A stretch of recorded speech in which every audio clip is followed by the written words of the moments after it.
Welcome to the Cupertino City Council council meeting. Today's Tuesday, March 21st, 2023. And I'd like to open the meeting. And if you can stand, please stand for the Pledge of Allegiance. I pledge allegiance to the flag of the United States of America and to the republic for which it stands, one nation, under God, indivisible, with liberty and justice for all. Thank you very much. Thanks for waiting. We're a little late because of the closed session. And we are going into a closed session report. Mayor? City Attorney. Would you like roll call? Oh, roll call, please. Councilmember Chow? Here. Here. Councilmember Fruin? Here. Councilmember Moore? Here. Vice Mayor Mohan? Here. Mayor Way? Here. And closed session report, Attorney Chris Jensen is going to make the report. Thank you, Chris. There were no reportable actions in closed session. Okay, I'm going to make a little announcement because American Red Cross Month is this month.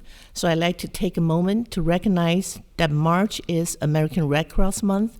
We have issued a proclamation declaring March as American Red Cross Month in the city of Cupertino. There's a long history of the American Cross helping our neighbors in need. And this is a special time to honor the kindness and dedication of the volunteers and donors who give their time and resources to help families and people in our communities. I encourage all of our residents and organizations to recognize and support the American Red Cross and its noble humanitarian mission. To our volunteers and donors, thank you for helping our friends, families, and neighbors in need.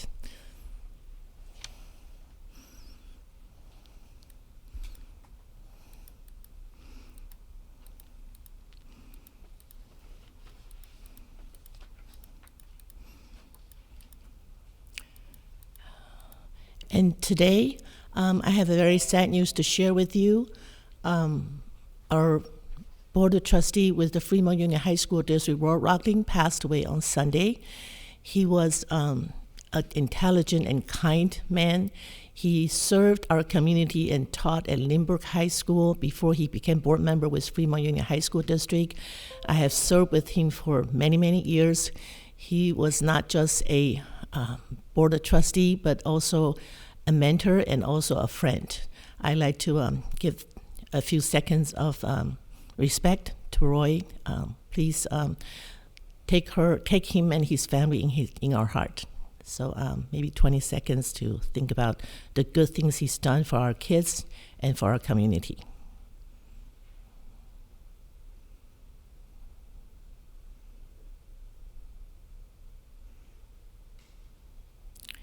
Thank you. Roy will always live in my heart, and his contribution to our teams are always going to be with us. So thank you, Roy.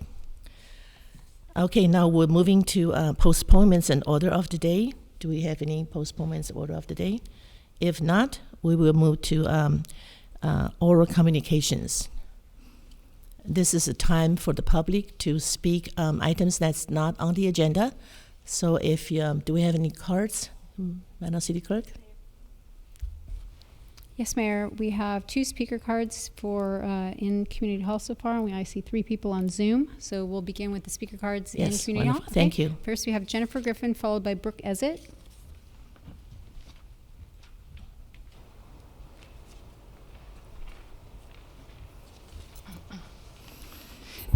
Good evening, City Council. Glad everyone was able to get here with our wild storms. I just wanted to start out tonight. I think it's important that we start working on the Stockelmeyer house.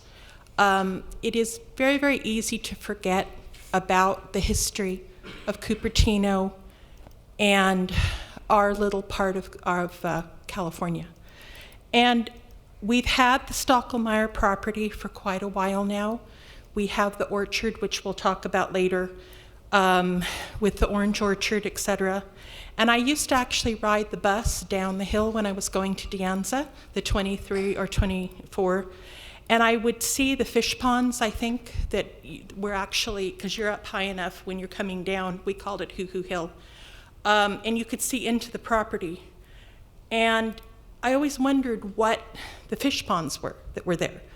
And I don't know why it is taking so long to start working on the house, but I think that everyone in Cupertino needs to remember and understand the history of the people that were here before us. We learn a lot from people who lived in the city before us. And I really do think that it's time now that we start working on the Stockelmeyer house. One of the most significant things that I have encountered when my husband and I went to Virginia in probably one of our reunion trips, probably in about 2010, we were in the city of Winchester, and we actually worked, which is about a little town from the 1840s. And all of a sudden, we were walking along, and there's an acre of land, and it is this little cabin that's sitting there. And it is where George Washington had one of his survey cottages or cabins from 1745. He was trained as a surveyor as a teenager, and he surveyed a lot of the land. And they had kept the actual structure there. I mean, 1735, I was dumbfounded that this was something, because that was wilderness at the time. Winchester was actually founded 100 years later. It's where apple orchards in that area. But California has a lot of old structures itself. I'm working on looking at the home in Scotts Valley that was where the founder lived, et cetera, But we have, just because a home is from 1900 doesn't mean that it doesn't deserve, and we own it and it can't be torn down. Let's restore it. Thank you. Thank you, Jennifer. Next we have Brooke Ezett, followed by Lisa Warren.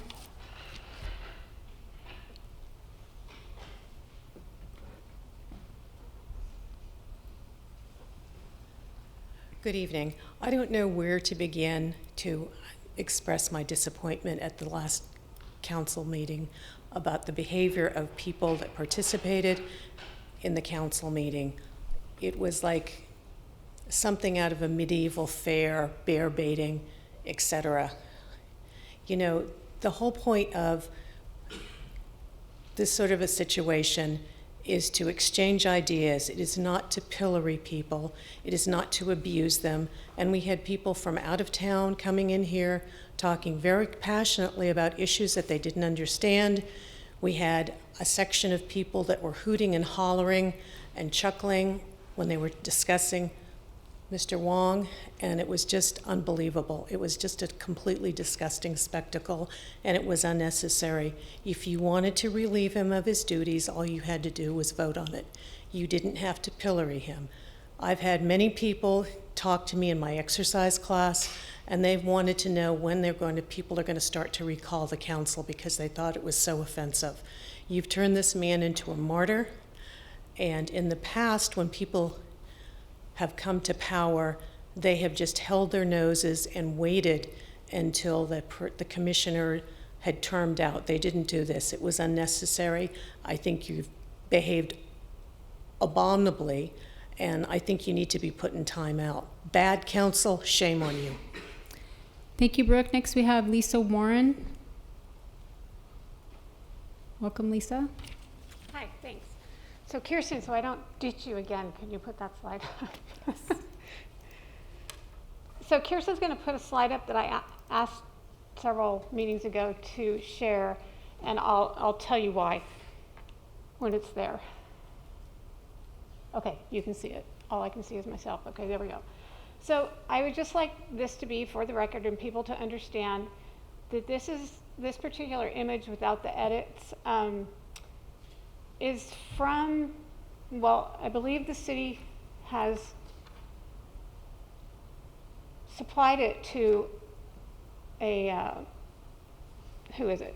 Fairs, and you know who I'm talking about. Consultant people looking into Main Street. And there are issues with the map that they're using and they're basing their report on. They have their report in draft form and it's using this map. It's not correct. And you can ask me about it later because I don't want to spend any more time on that. I just keep sending this to Kirsten, and now I got it in there. Thank you. So other things, the new Creek Trail, great. It's here, it's happening. It's too bad, even though yesterday was the first day of spring, it's really not spring-like, but I'm sure people will enjoy it as soon as it's more enjoyable to be out there.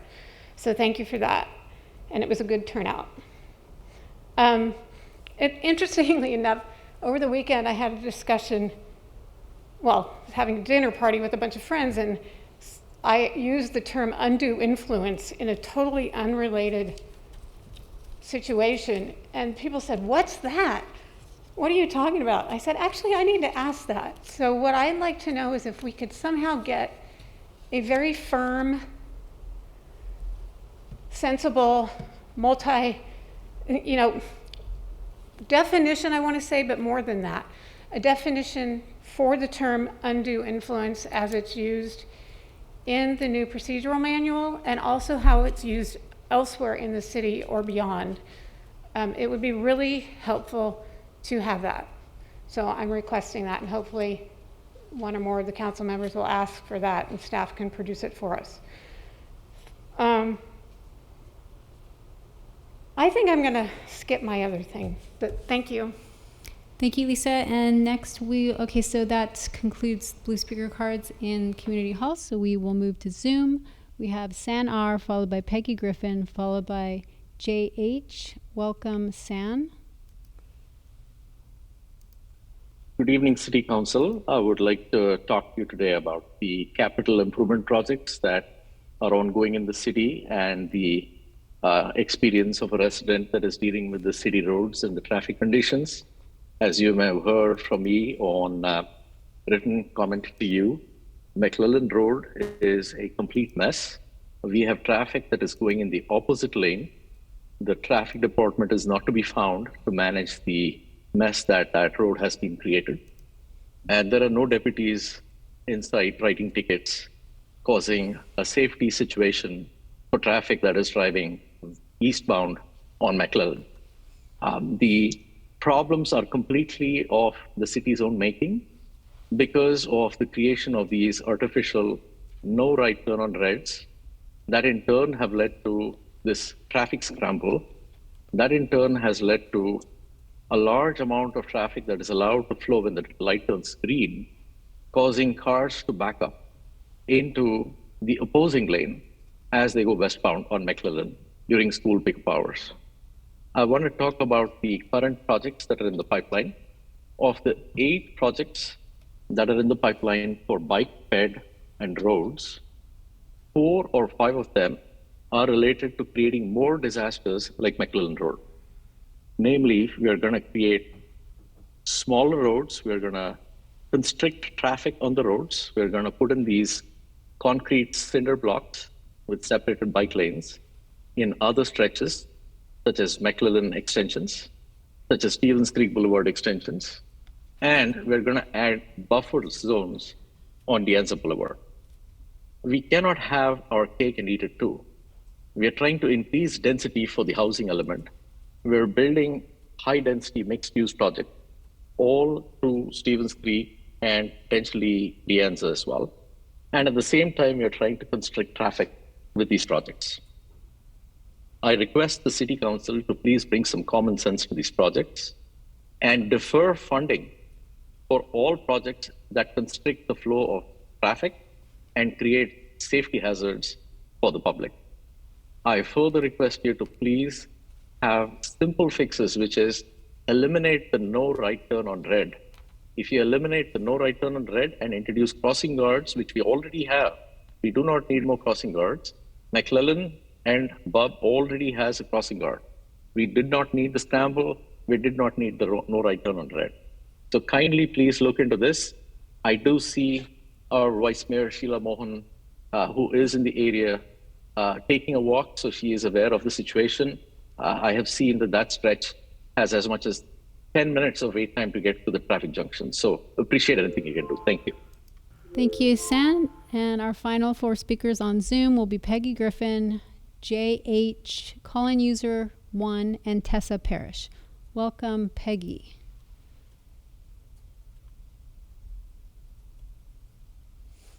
Peggy, you'll need to unmute yourself. Can you hear me? Yes. Could you please display my slides? Thank you. Good evening, Mayor Way, Vice Mayor Mohan, council members and staff. I would like to make the council and the public aware, and some of the staff, that the city lost over $12.5 million last month. And they'll lose another $323,000 this month. This is a result of the California Department of Tax and Fee Administration. We get local taxes, sales tax. Once a month, it deposits money into the city's accounts, general fund. And I've been concerned about the loss of revenue when the city is looking at an enormous expense for a city hall. And I wanted you to know this. Next slide, please.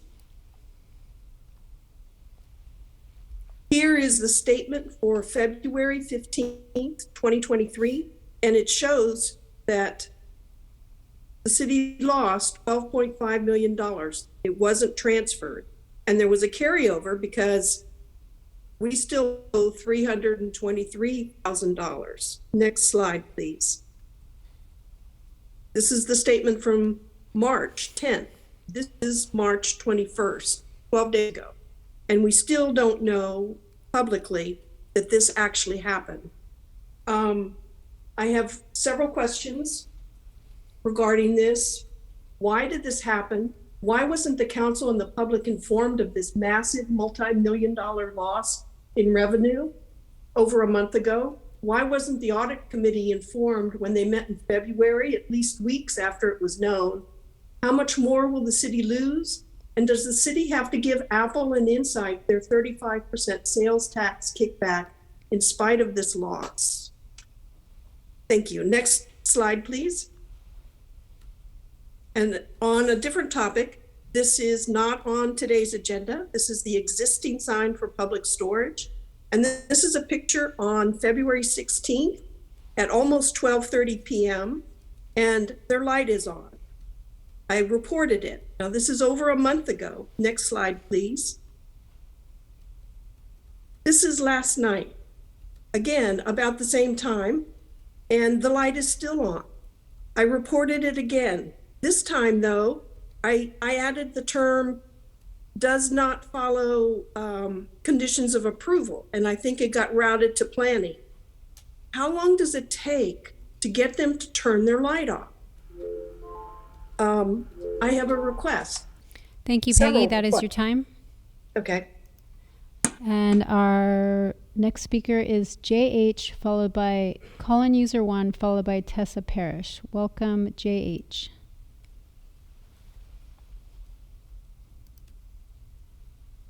You'll need to unmute yourself. Yes, we can hear you. Okay. Hi there. My name is Peter Morris, and I'm here first on behalf of Ms. Jane Wang, who's with me. Ms. Wang is a resident of Cupertino over at just near Cupertino High. And there's been an incident these past few years pertaining to that started with a playhouse structure or shed that was in her backyard, and for which the insistence upon the city of tearing it down became somewhat acrimonious, and to a point where it was, where her property rights were trampled down by a crew coming without notice to be able to take it down a year and a half ago. There has been some discussion, and there may be some sort of closure that we hope is going to be reached that has to do with all of the city's demands for legal costs as well as the tear down costs.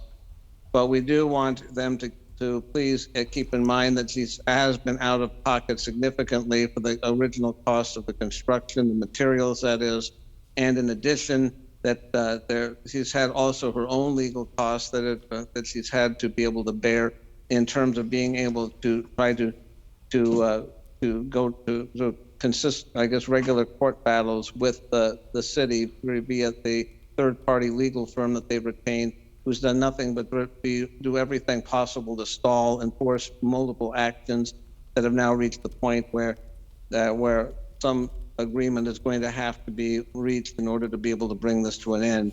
We just want to say, for at least for the future, that we hope the city can at least consider what she's right. What? I know the word right, and then so that no other property owners' rights are heard.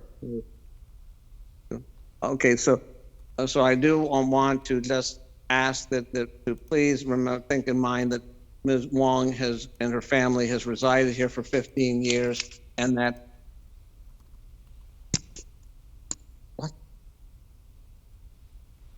and we want to that no other property owners have to be able to do it. See? What? Mm-hmm. No. So I do want to just to voice my opinion on her behalf, because I know it's been sort of a very long, hard situation with her, and to please keep in mind that there are other people who probably have had the same issue with us. So on that note, I would ask you to maybe have some sort of a much more open sort of dialogue in terms of being able to be more conciliatory and then not have to drag this thing out for like 3 years, which is causing nothing but acrimony between all of the different parties involved.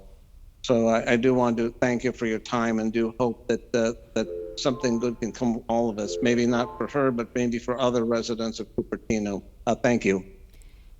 Thank you, sir. And next we have call-in user 1, followed by Tessa Parrish. Welcome, call-in user 1.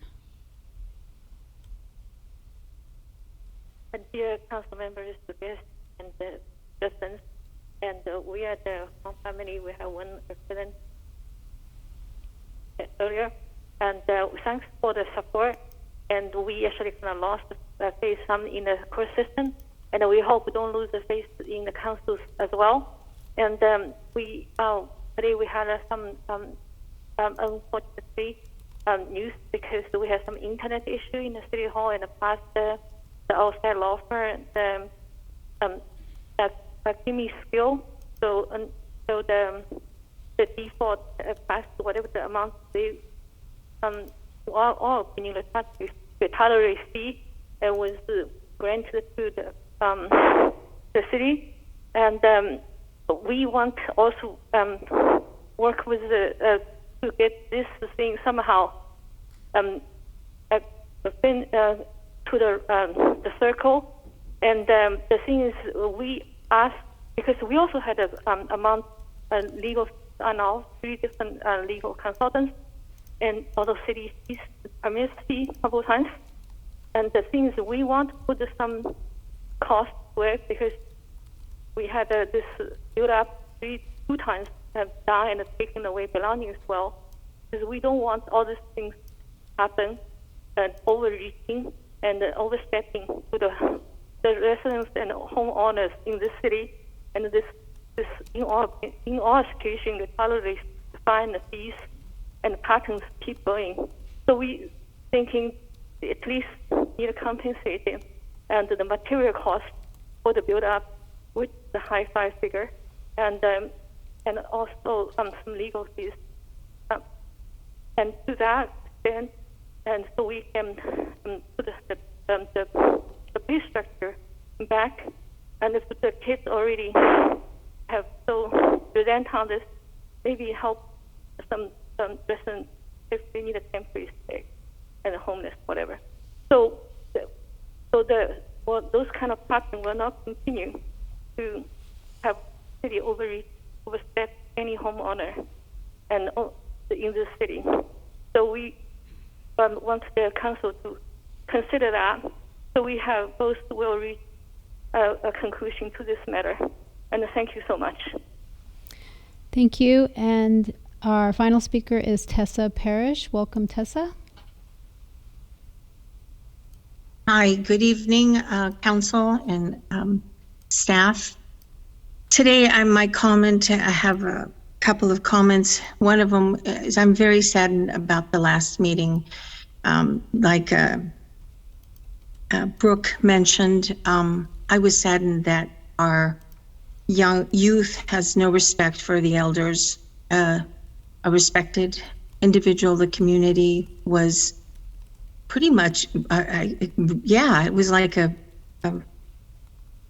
circus in there. And I just was at awe that I know Mayor Paul would have put order into that situation.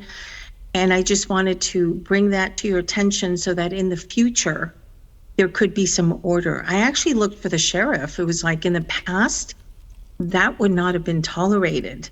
There's been a clapping in the past. I've been around for a while that, when all the back and forth and people were discussing passionately, but never like it was last time.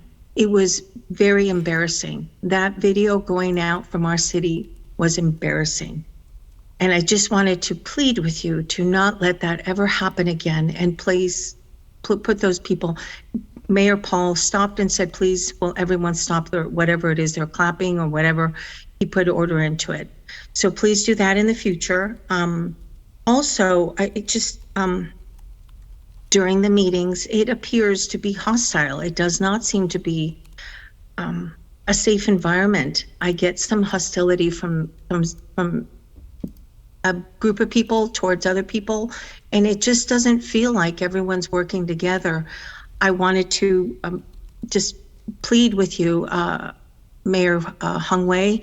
You went on the campaign that you were going to work with people and get everyone to work together amicably, and it just seems a little hostile, not safe. It feels like almost like a witch hunt towards certain, like one side to the other. I don't feel like the city's working together. So I just wanted to voice that, and for the well-being of the community, please keep that in mind. We all want to see the city do well, and thank you very much. That's all. Thank you, Tessa. Mayor, that is our final speaker. Thank you, Madam City Clerk. I want to thank everyone who made comments. Your time and passion and your communication is very important to the council. So thank you for speaking up. Now I'm going to move to close the oral communication. Do council want to make some comment? Yes, okay. I would. Councilmember Moore. Okay, thank you, Mayor. I would like to hear some kind of report about this $12.5 million loss. I'd like to understand that. If that can be brought back to the council, it looks like it's available publicly. And then with regards to the issue about the process, if I can get a second, I would like to have the process for admonition, censorship, or how this is going to be handled in the future to be put on the agenda. If I have a second. So through the mayor, Councilmember Moore's first request on the Peggy Griffin's request, we're already working on it. The request came to Director Alfaro and myself late today, so we'll provide a response back to Ms. Griffin and also provide that same response back to council. We're looking at hopefully to have that information completed by early next week. My question to City Council, City Manager is, we do know about this. The council is being informed of this. Yes. CDFD, yes. So the questions, I am actually not clear on what the question is, so I would like an opportunity to talk to Director Alfaro before I commit to that, but we'll have a follow-up to Ms. Griffin's question. Okay. And I'll second the agenda request for procedure so that we don't take action based on unproven claims. And Madam City Clerk, do you get the motion, the agenda proposal? Yes, there is a request for a process for admonition and censorship and how it would be handled in the future to be agendized for discussion. Okay. Yeah. And I'd like to also, I think we have gotten many complaints about existing signs and interior light from public storage that's not complying with the approval of the project. So if the city could... It is on the agenda, so... no, the agenda is signed. I'm talking about the project approval interior light. So through the mayor, sign light, for the first sign, yeah. community development is working on condition compliance for that project, and we'll provide an update. Okay, thank you. Thank you. Okay. Through the mayor. So I want to clarify something. I was not informed about this $12.5 million from the city. So all I've heard is that we're waiting for the CDTFA audit to happen. So this is news. Yeah, I think you should wait to get complete information before you jump to conclusions. I'm not sure that, I think that people are operating with incomplete information.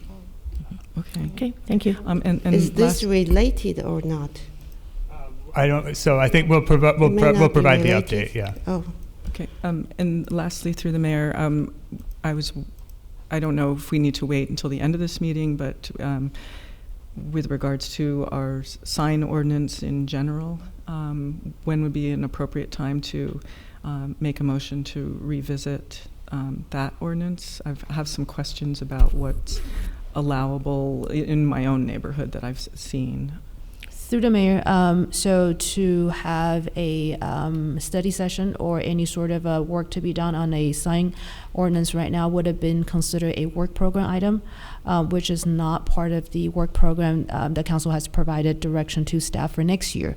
But we can certainly entertain a potential conversation to either add or modify the current work program and having a more refined scope on the sign ordinance, and staff can work with adequate allocation of staff time and resource to work on the program.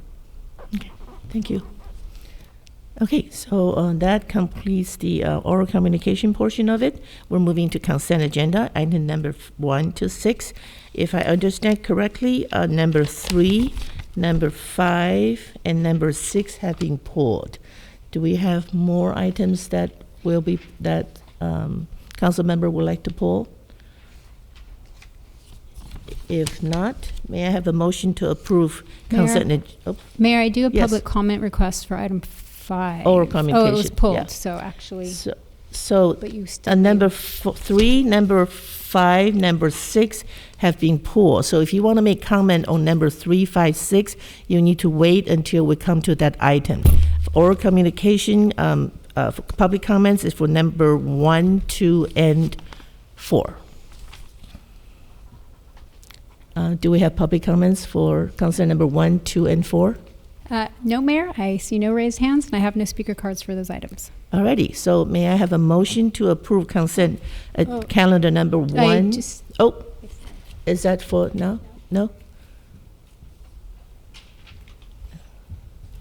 not for Okay. that item. So may I have a motion to approve consent calendar number 1, 2, and 4? So moved.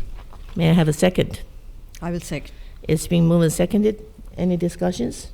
If not, vote by light, please.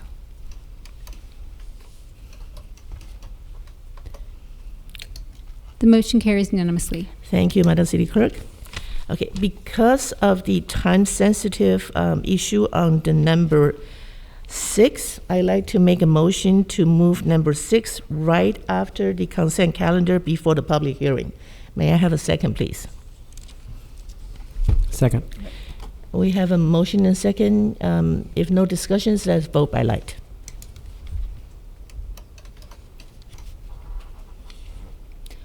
Vice Mayor Mohan, would you like to vote with your light? The motion carries unanimously. Okay, thank you, Madam City Clerk. Now we are moving to consent calendar number 6, which is consider authorizing execution of an on-call tree maintenance services contract with West Coast Arborist Incorporated. Do we have a staff report? Through the mayor, we do not, but we do have Public Works Intern Director Chad Mosley here to answer any questions that council may have. Okay, so council members, if you have questions, it's time to ask now. You have 5 minutes to ask questions. Who pulled it? Do we know who pulled this consent? I pulled it. Okay, go ahead, Councilmember. I sent my questions to staff, but Sorry, I haven't had time to read the answer, but the main concern is usually for public project, we take the lowest bid. And for this item, it seems to be not lowest bid. It's based on qualification, but the qualification scoring criteria was not listed.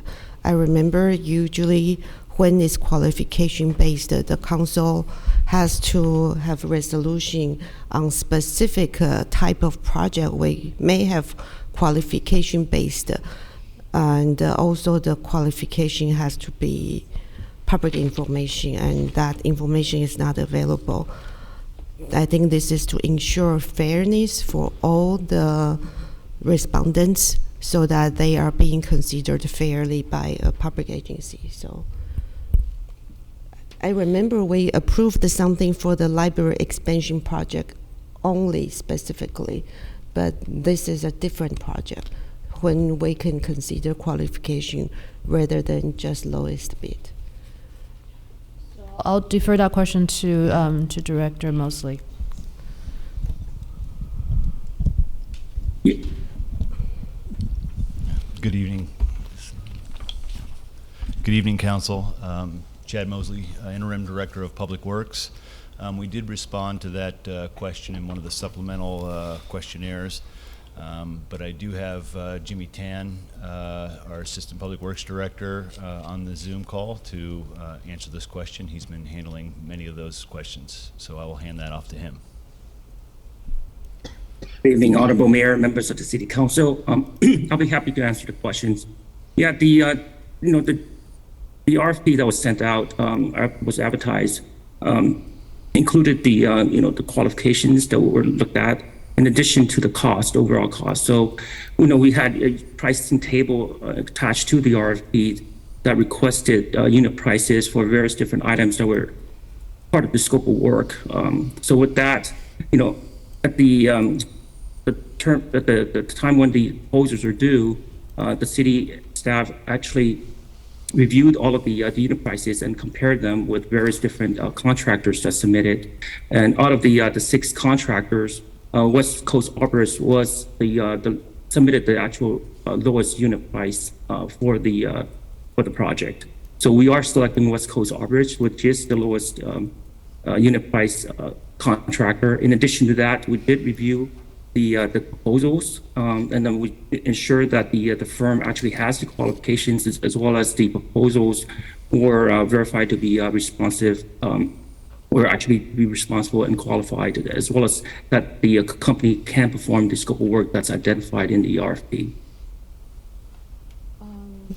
But as I remember, I read the staff report, it didn't say it's based on the lowest unit price, and the unit price were not listed in the staff report. For the other contract, which is agenda item 5, I think all the bids were listed, and then we understand that we choose the lowest bid. This staff report specifically said its qualification and the unit cost are both considered. So you are saying we did choose the lowest unit price, and qualification Yes. were considered or not considered?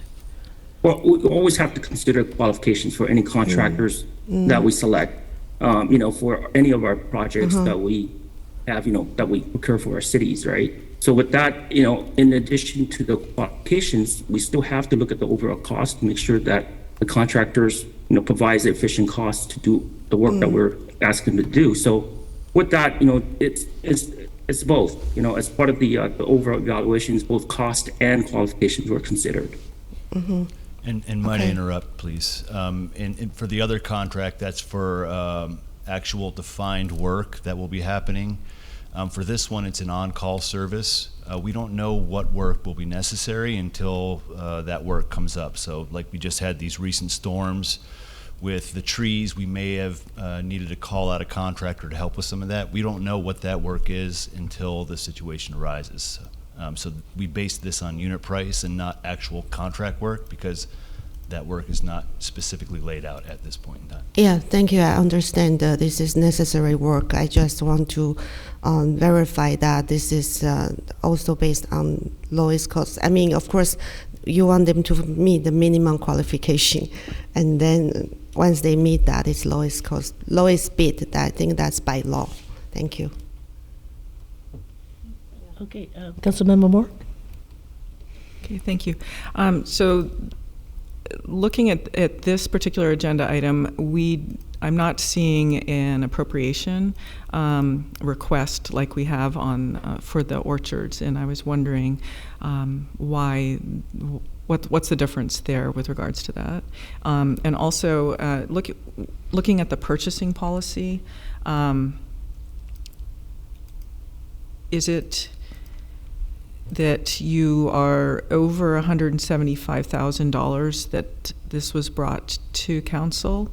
And I want to clarify with that $175,000 in the purchasing policy, is that for the entire contract regardless of the time period? So if it was 5 years, $200,000, would that trigger a contract needing to come to council, or is it just for a single year amount? So I'm wondering what the trigger is and what's the difference between these two contracts. Thank you. Sure. If I may answer that question, in regards to the contract, it's not a single year contract; it's a multi-year contract. So with that, the city is bringing the item for council approval. And it's currently right now the city staff is requesting an on-call agreement of $200,000 per year, which actually triggers council approval for that. Since it's a multi-year contract. In addition to the other questions that you had, Councilmember Moore, it's not in the budget because it's not. We're not requesting additional appropriations, for this item. It's because the amount, the budget. The base budget already includes the appropriations already for the tree, services.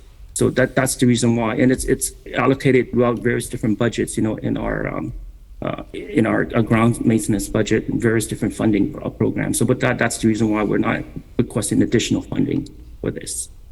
Okay, thank you. And I do want to make one statement about this item. I'm really happy to see this the climate action plan being mentioned in there, in that connection. And I did look up with regards to carbon sequestration and the importance of having the trees being healthy for that. So I really appreciate that was tied into this agenda item. And I'll assume that somebody perhaps spoke to sustainability regarding our climate action plan, and that's how it got in here.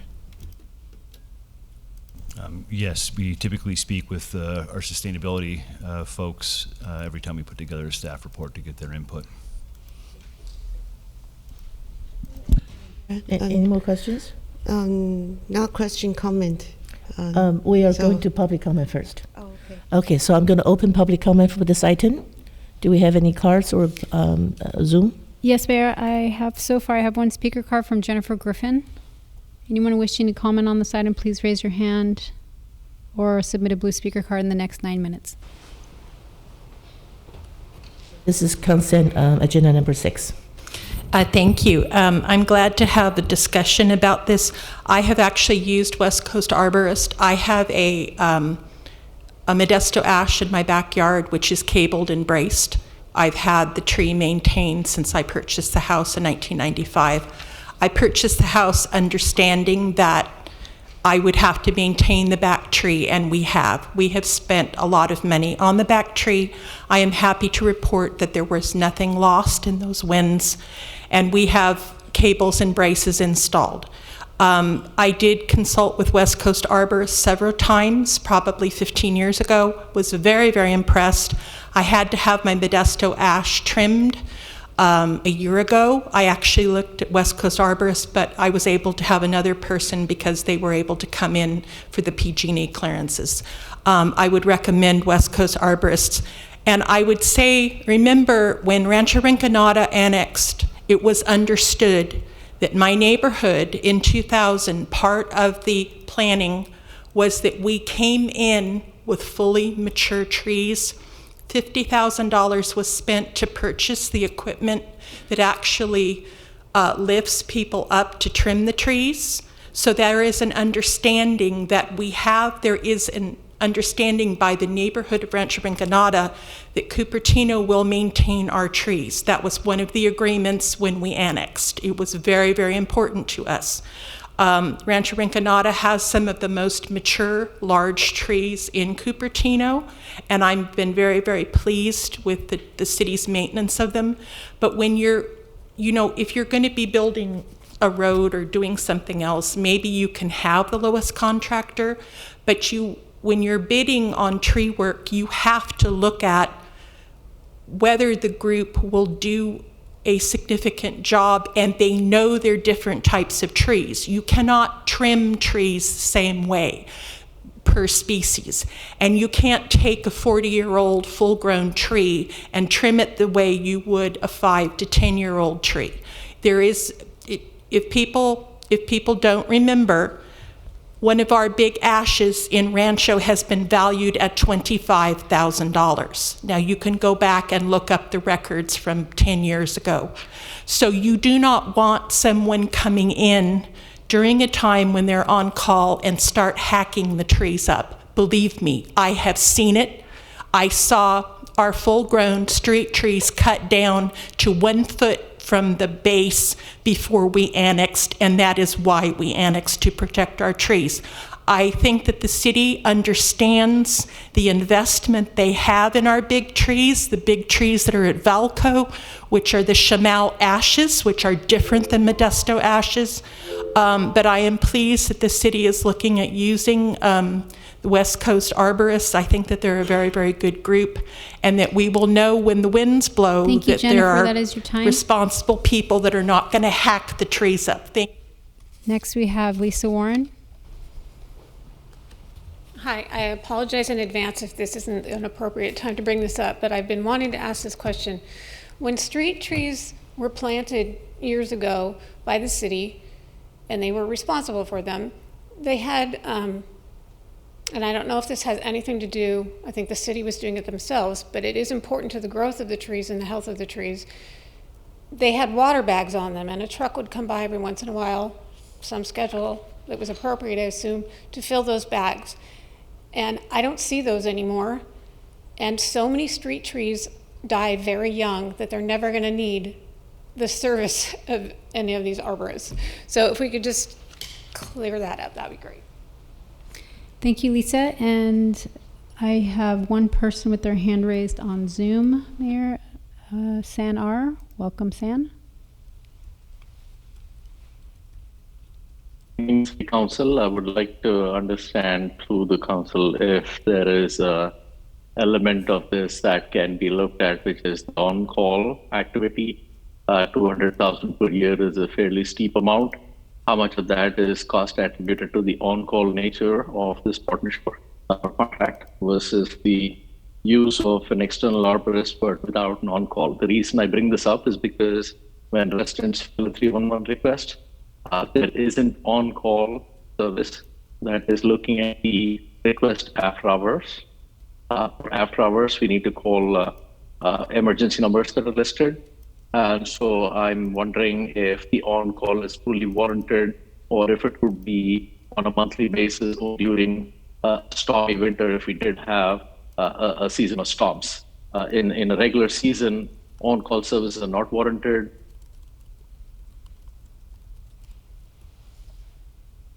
Looks like we lost audio. San, are you still there?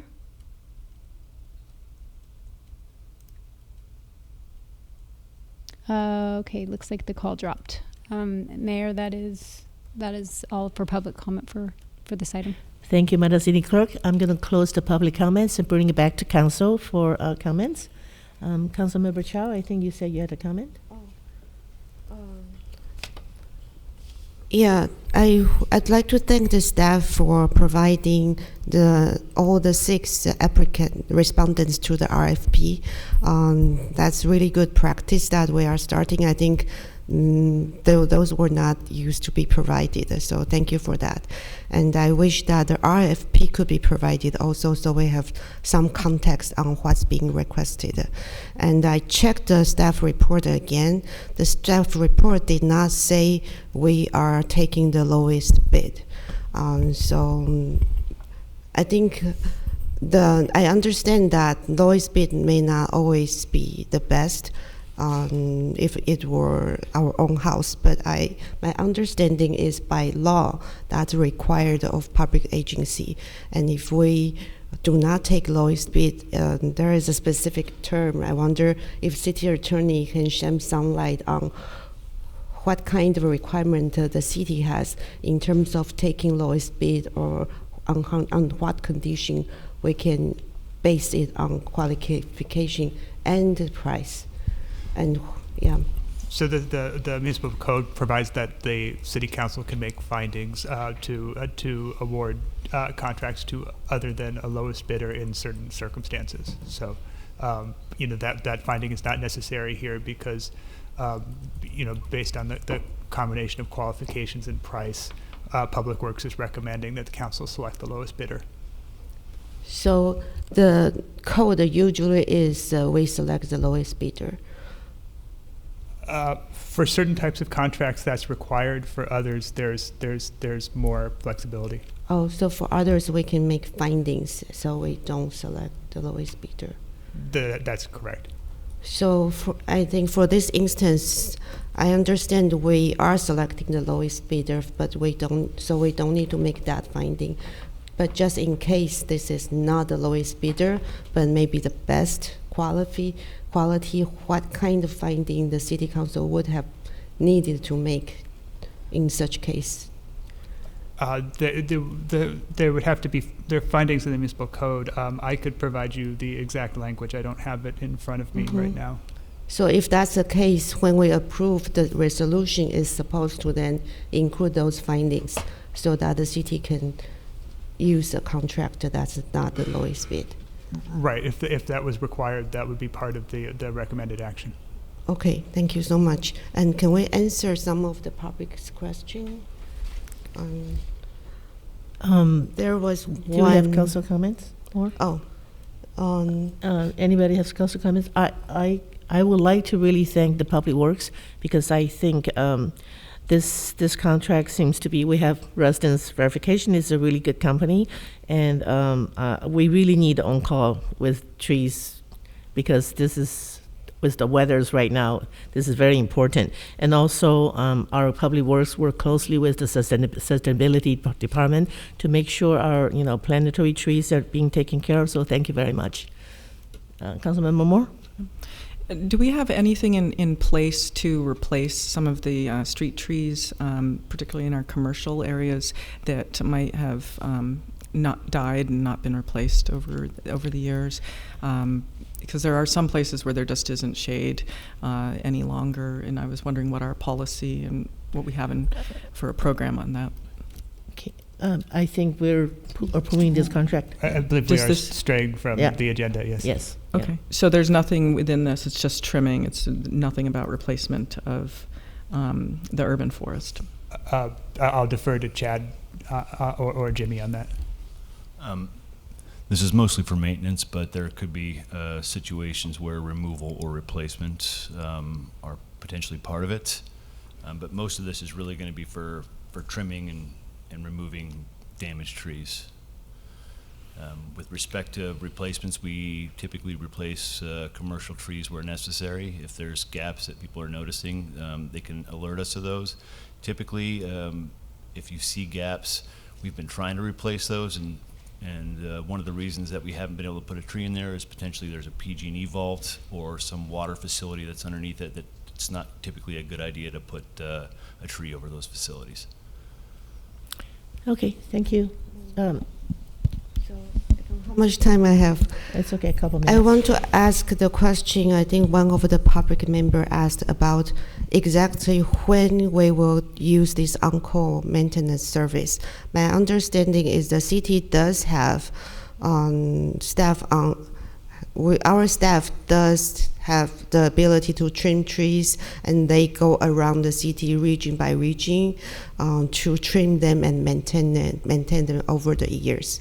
So this on-call is not a regular, or like I think Sam mentioned, if a resident file a 311 and the tree needs maintenance, usually it's a city staff that goes out, and we use this service only when the staff couldn't handle the normal load, like the storm situation. Could you clarify that?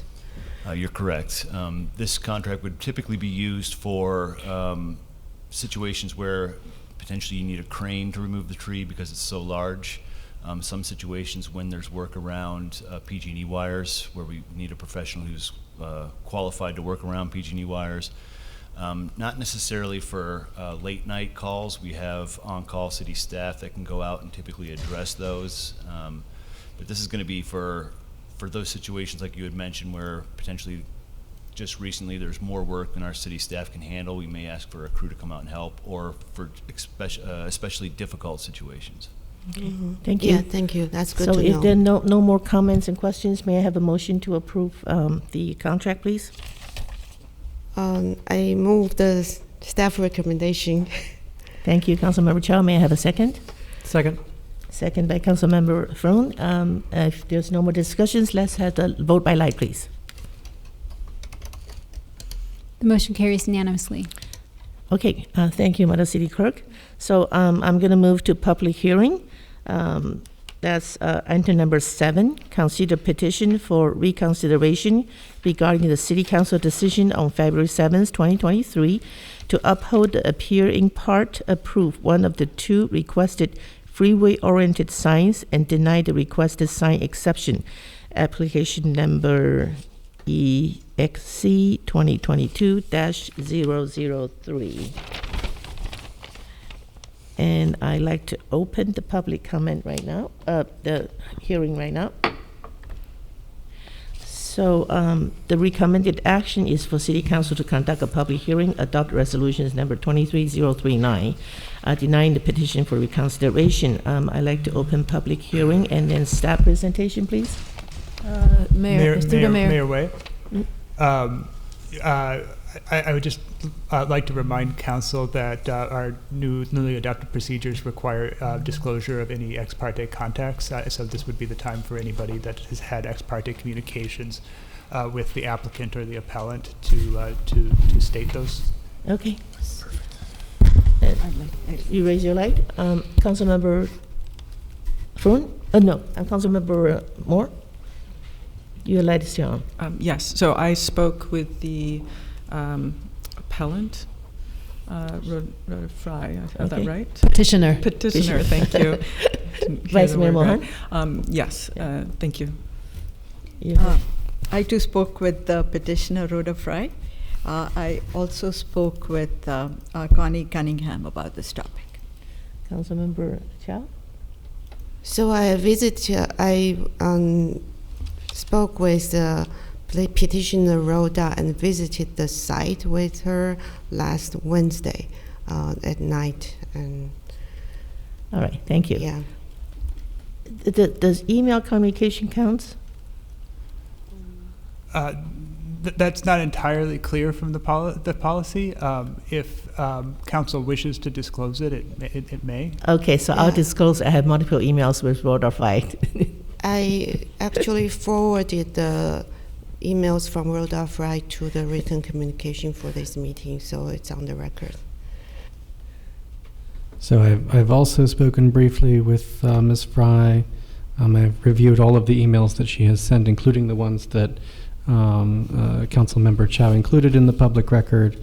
In addition to the people who have written in emails to council, I've spoken with the following individuals on this topic: Connie Cunningham, Annie Yang, Dr. Shani Kleinhaus, Seema Linskog, Neil Park McClintock, Jean Bedord, Michael Moore, Jennifer Shear, and Tara Shri Krishna.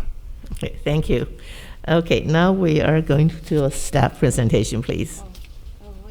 So do we need to disclose everyone we've spoken to there? Just applicant, right? The applicant or the petitioner. Or the petitioner. Okay, yeah.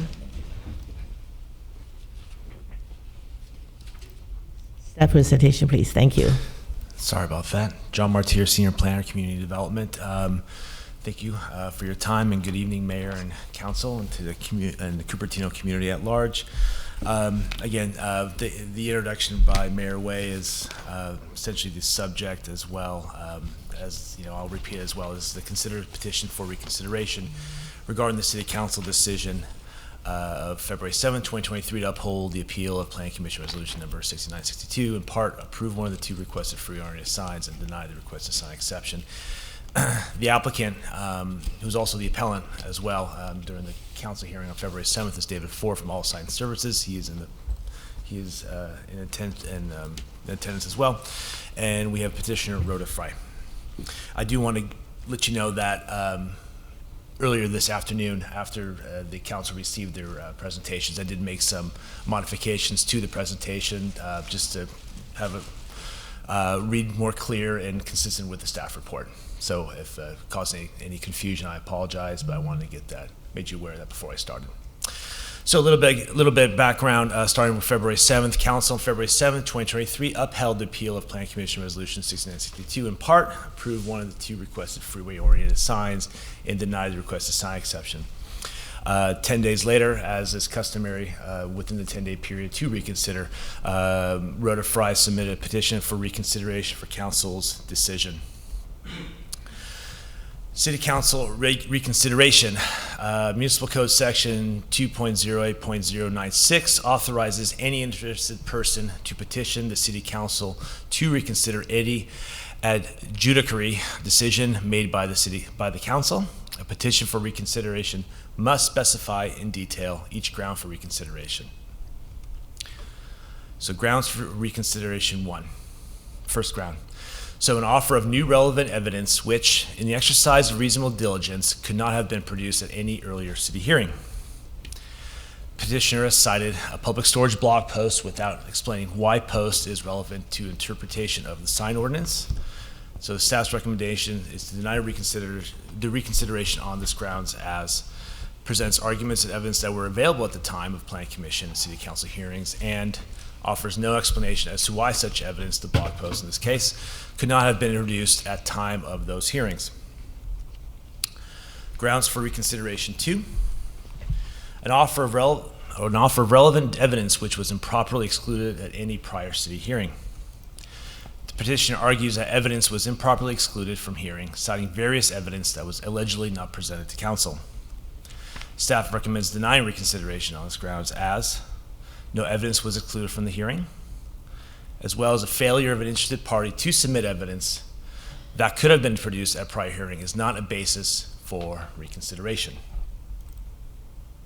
Grounds for reconsideration 3.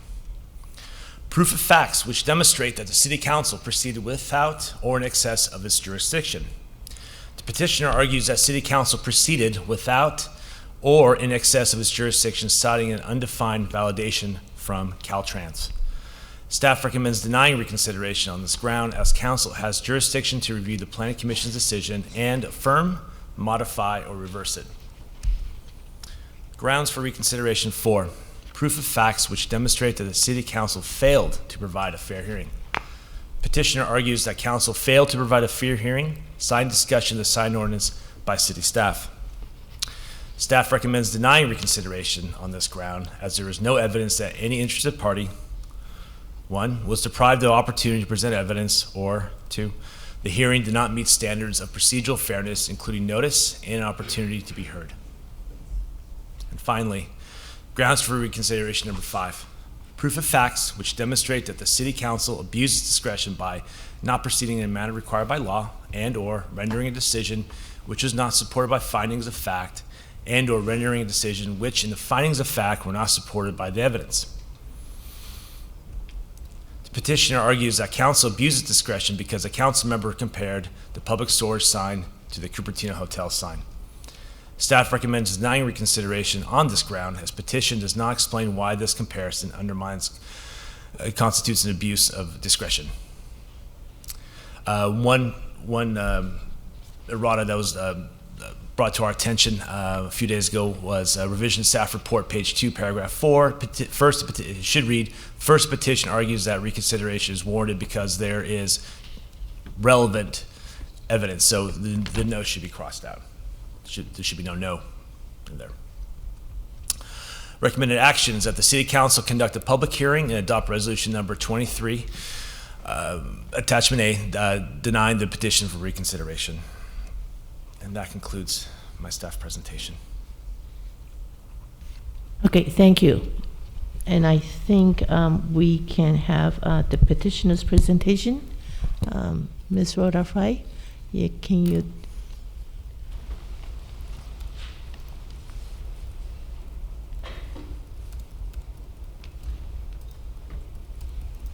I'll pull that up just a moment, Mayor.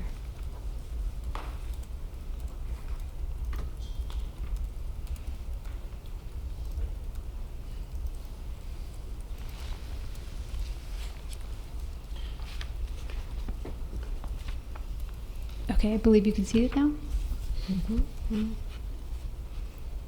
Video, can you pull that up?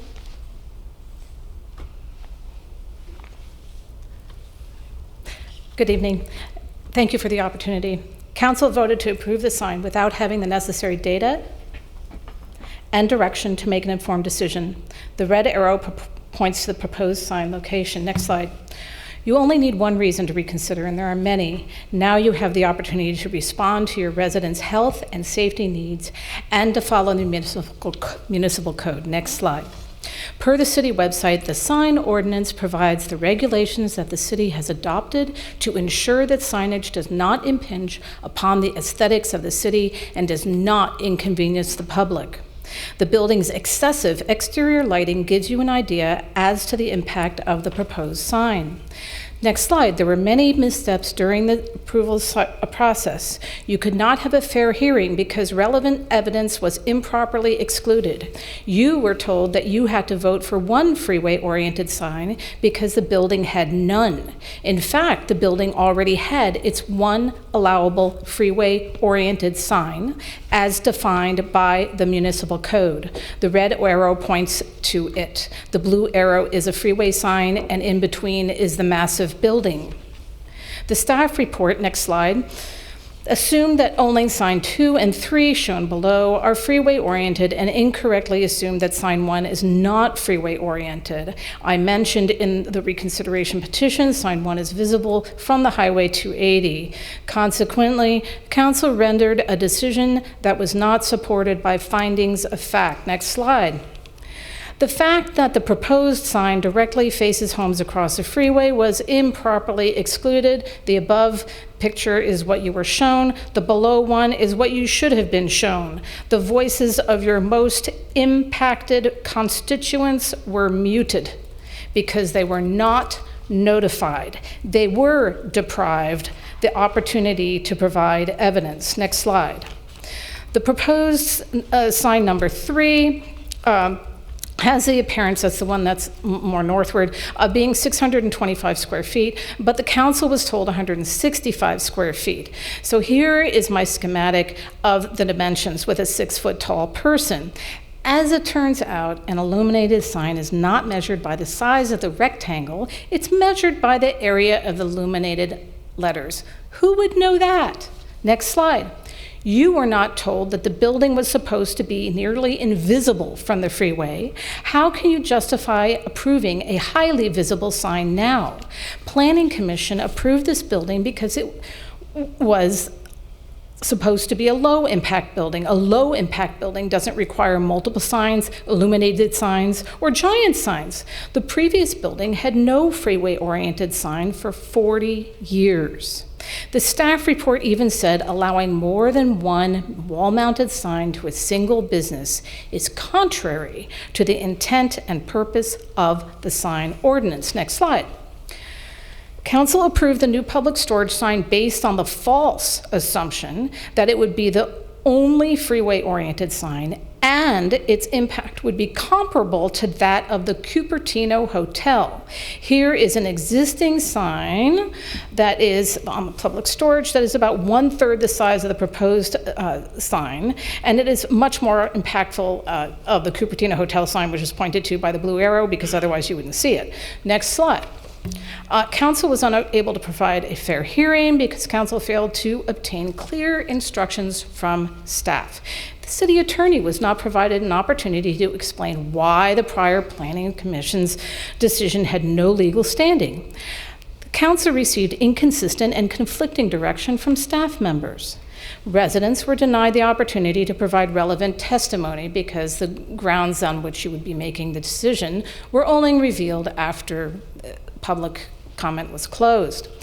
Council was given the impression that they had to vote for at least one sign, when in fact they could vote for 0, based on the design criteria alone. Next slide. The design criteria, which is key to approving signs, was improperly excluded from the staff report and from the hearing, even after a council member requested its display and subsequently asked for a continuance. The development requirements were also improperly excluded. The sign shall be compatible with the aesthetic character of the surrounding developments and neighborhood. Now, this area is residential and office per the North De Anza special area of the general plan. The building was promised to look like an office. Office signs cannot exceed 40 square feet. The images below, you can see that the south side of the building is dark, but the freeway-oriented sign size is not, and that's the side that faces residents. Next slide. And then the long side also faces residents. The design criteria dictates that color and illumination shall not produce a distraction to motorists. The applicant stated that he would want the sign to be visible to motorists driving at 75 miles per hour. It would produce a distraction. All the De Anza Forge residents will be blinded by the sign when they enter their driveway. That's a safety hazard. Now, if you look at the picture below that was taken from a resident's window, the red arrow points to the general location of the sign.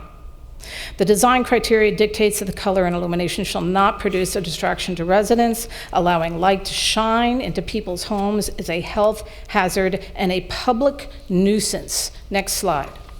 Now, let's see, I wanted to have a little case study about how a good sign program works. This is the Cupertino Hotel, and that was approved in 2016. It went from May through August.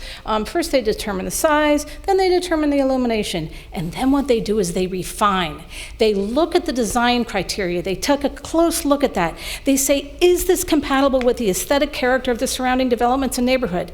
And then they ask, how about the color and illumination? Let's make sure it shall not produce a distraction to motorists or nearby residents. In fact, the staff report explains that following the formal application, the applicant worked with staff to further refine the plans, including size of the sign and illumination intensity, etc. Next slide, please. Now I'm going to compare the public storage building with the Hyatt House sign, which is a hotel. That picture was taken at dawn. The building that you see, that's actually what the sign. That's the size of the sign that actually faces the freeway, but I couldn't get an image in it, so I took a different one. It is the same size. The other one with the trees, that is the sign from the freeway. You can see a little kind of blue dot near that arrow. That's what you see. The other one that's public storage for you. It's not supposed to be visible from the freeway. It's extremely visible, and did you notice there is the Caltrans sign? There you go, Caltrans. It faces residents' homes. It's an intensification of a non-conforming use, and it violates municipal code. Next slide. Mistakes can happen. We can fix it. Accepting that the hearing went wrong and rejecting the sign proposal allows the applicant to reapply and work with staff and propose a more appropriate sign. Consequences of accepting the sign: public nuisance, health hazard, safety hazard, excessive energy use, light pollution. Let's do something about the illumination on the building. Look, let's say, I want you to think about this. If my home was allowed to have only one swimming pool, and I already had one that was accidentally permitted but had a small hot tub. Upon realizing the error, would the city allow me to have a second swimming pool with the knowledge that it would be a public nuisance, a health and safety hazard? Can you answer that question? Now, there's been public outcry. Next slide. You've got over 160 signatures on Change.org, Audubon Society, Sierra Club. Now you've got Thank you, 7 Rhoda. That reasons is your 8 why you minutes. must consider this application, and you only need 1. Thank you very much.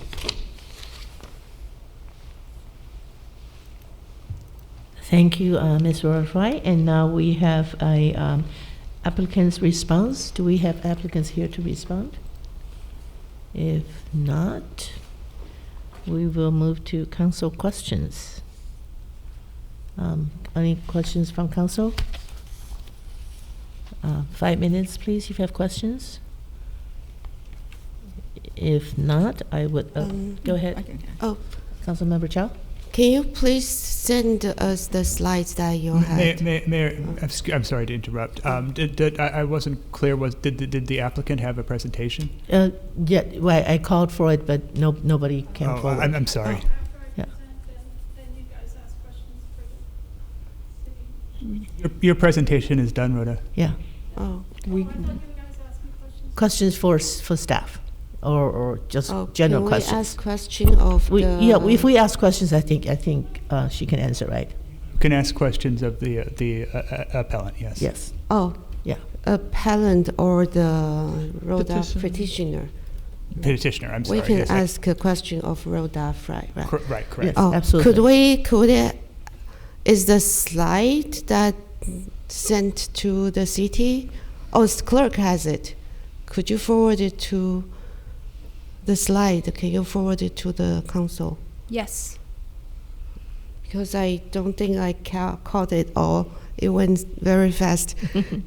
The last slide, I didn't catch it. Can you what were the 7 questions? 7 reasons? Maybe Madam City Clerk can show the last slide. Oh. Maybe the city clerk can show that page again.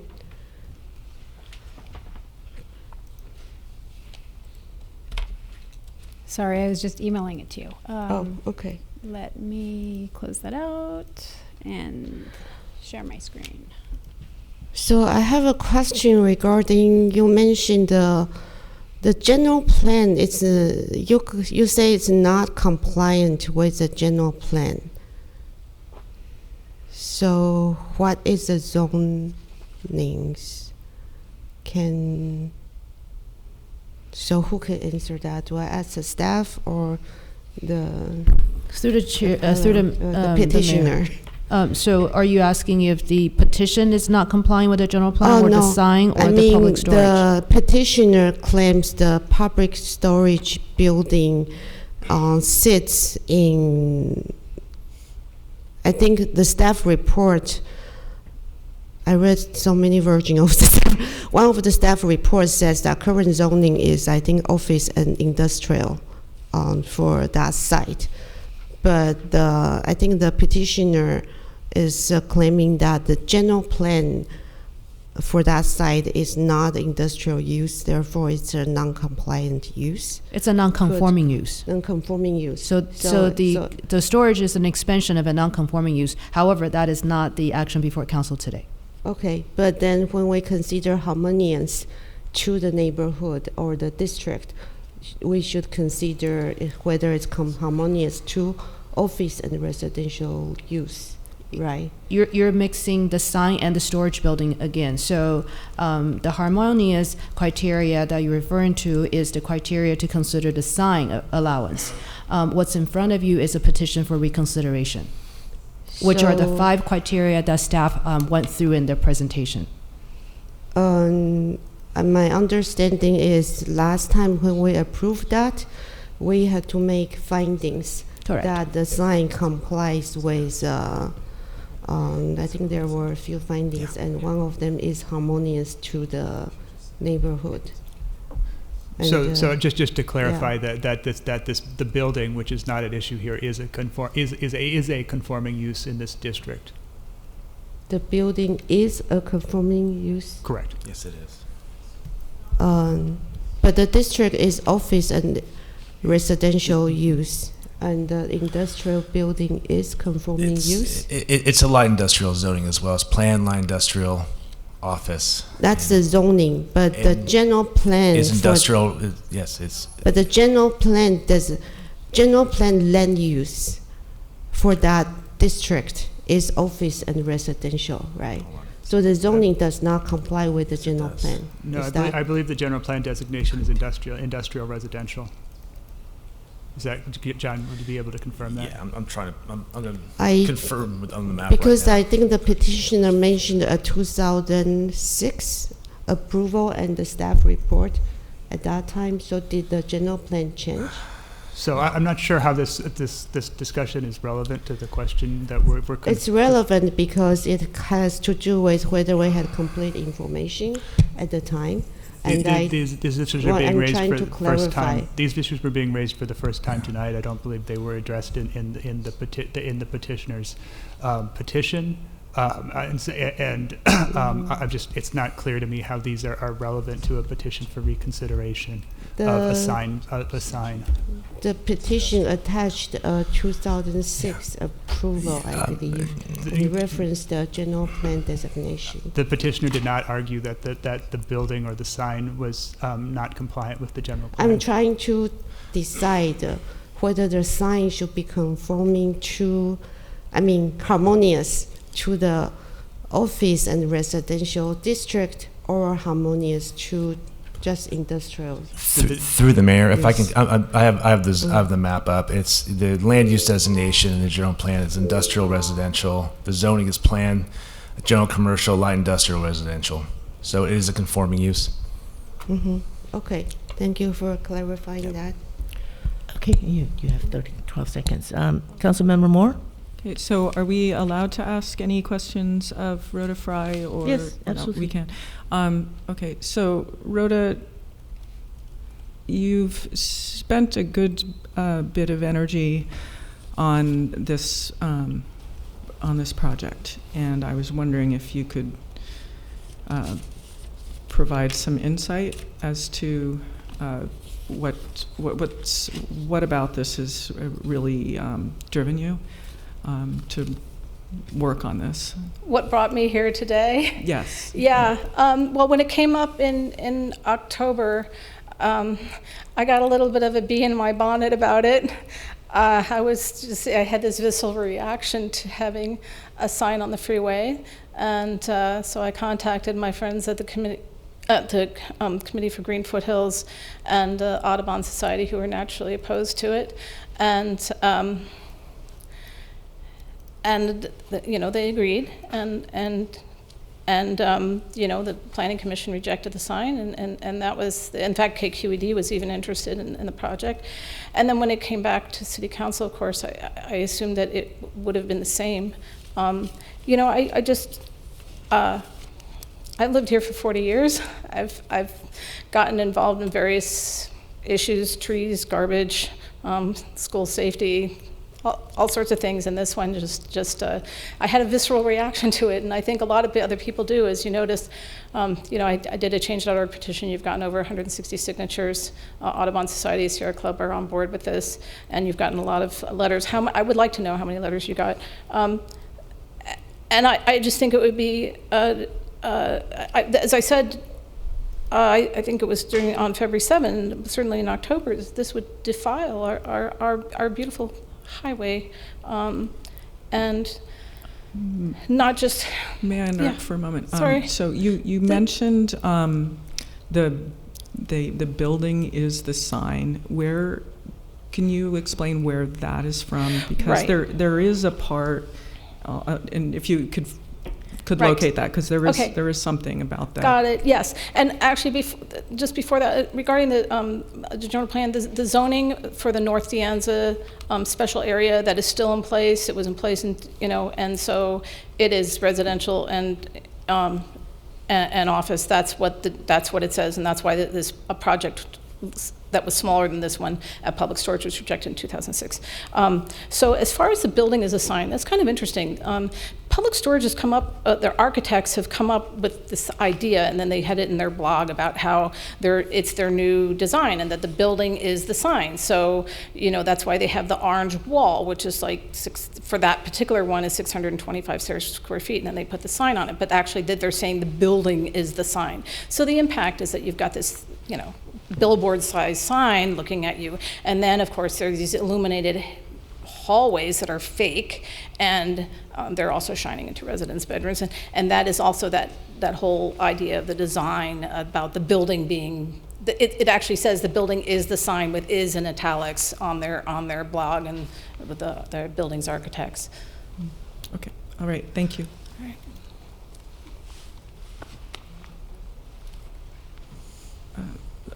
right. I do have a question for the attorney with regards to the hallways. So I had some vague recollection that the hallways were not usable. And then I believe we discussed this item during the previous meeting. And I'm bringing this up because I think this is a special circumstance where if you're having a brightly lit hallway with doors that don't open, and in a way that's advertising what this building is, that I think we're getting into an area where, from the municipal code, I think we're getting into an area where it's a special circumstance. And I mention that because we do there's another structure in the city, and I noticed that it had a very, very large window, clear story window, and a hallway behind it, and they put in very large letters the name of the business. And it reminds me of this situation here. So I'm wondering about if we haven't gotten into a special situation with regards to signage where there's being creative use that needs to be considered and be considered as actual signage. That's my first question. I'll get to some other ones in a minute. I'll let other people talk. So I don't think an internally illuminated hallway would be a sign. It doesn't have any of the indicia being signage. I'd also say that that when this building was originally approved, neither the hallway nor the building was treated as a sign, and that decision is final and is really not the subject of reconsideration tonight.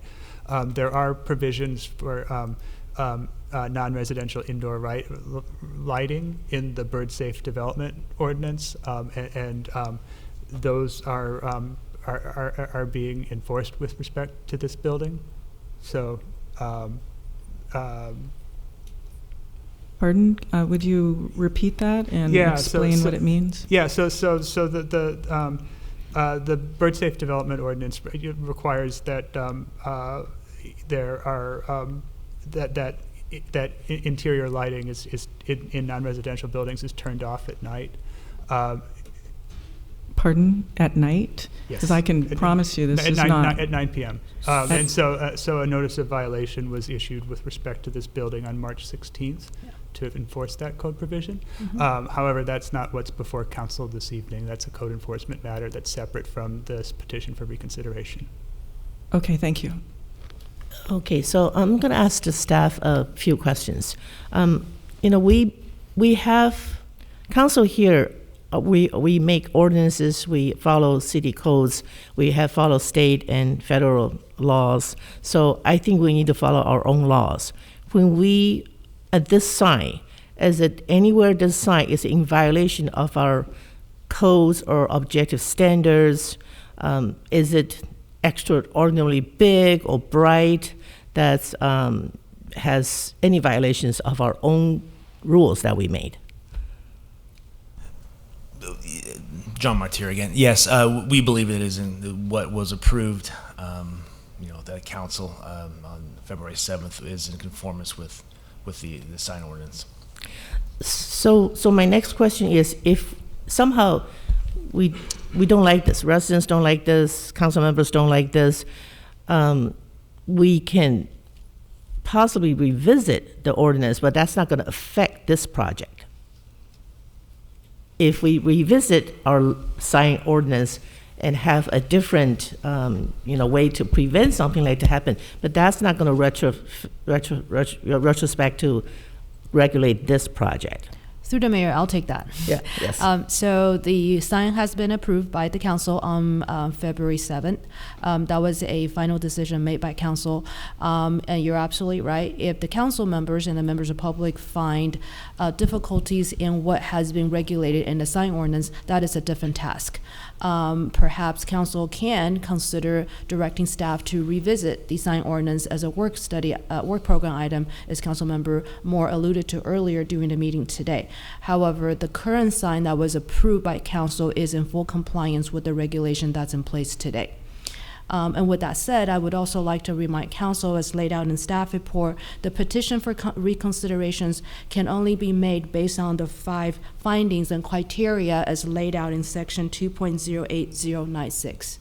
Understand. Okay. That's my question. I just want to make sure that the petition, the applicants are following all the ordinances, object standards, and our city codes. One more question. The petition mentioned that the sign is huge, but when we were told the sign is not huge, it's 165 square feet, but the petitioner says 500 or 600 square feet. Can you tell me the difference? Sure, Mayor. Yes, the petitioner had measured, and I think she even clarified herself in her presentation. At least that's how I understood it. She had counted the orange background as sign area. The way 1908 definitions in the municipal code defines how we measure signs, and particularly individually lettered signs like the one that was approved is just very, very delineated just around the letters themselves and whatnot, and that's a sign area. Now, if it has a defined background that's illuminated, that's structurally part of the sign itself, yes, there's other ways of measuring, but as the signs are designed, you measure around the lettering, and the orange background will not be considered sign area. Okay, thank you. So that's my question. Councilmember Faroon and Vice Mayor Mohan, do you have questions?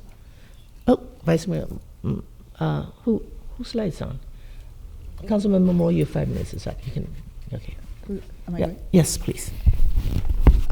Yeah, so my question was about the dark sky ordinance. This also, my understanding is it complies with the dark sky ordinance in terms of brightness intensity. Am I right?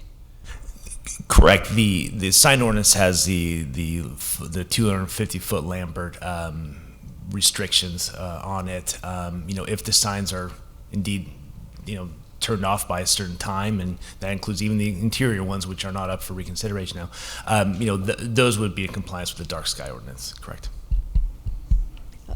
Go ahead. One quick question.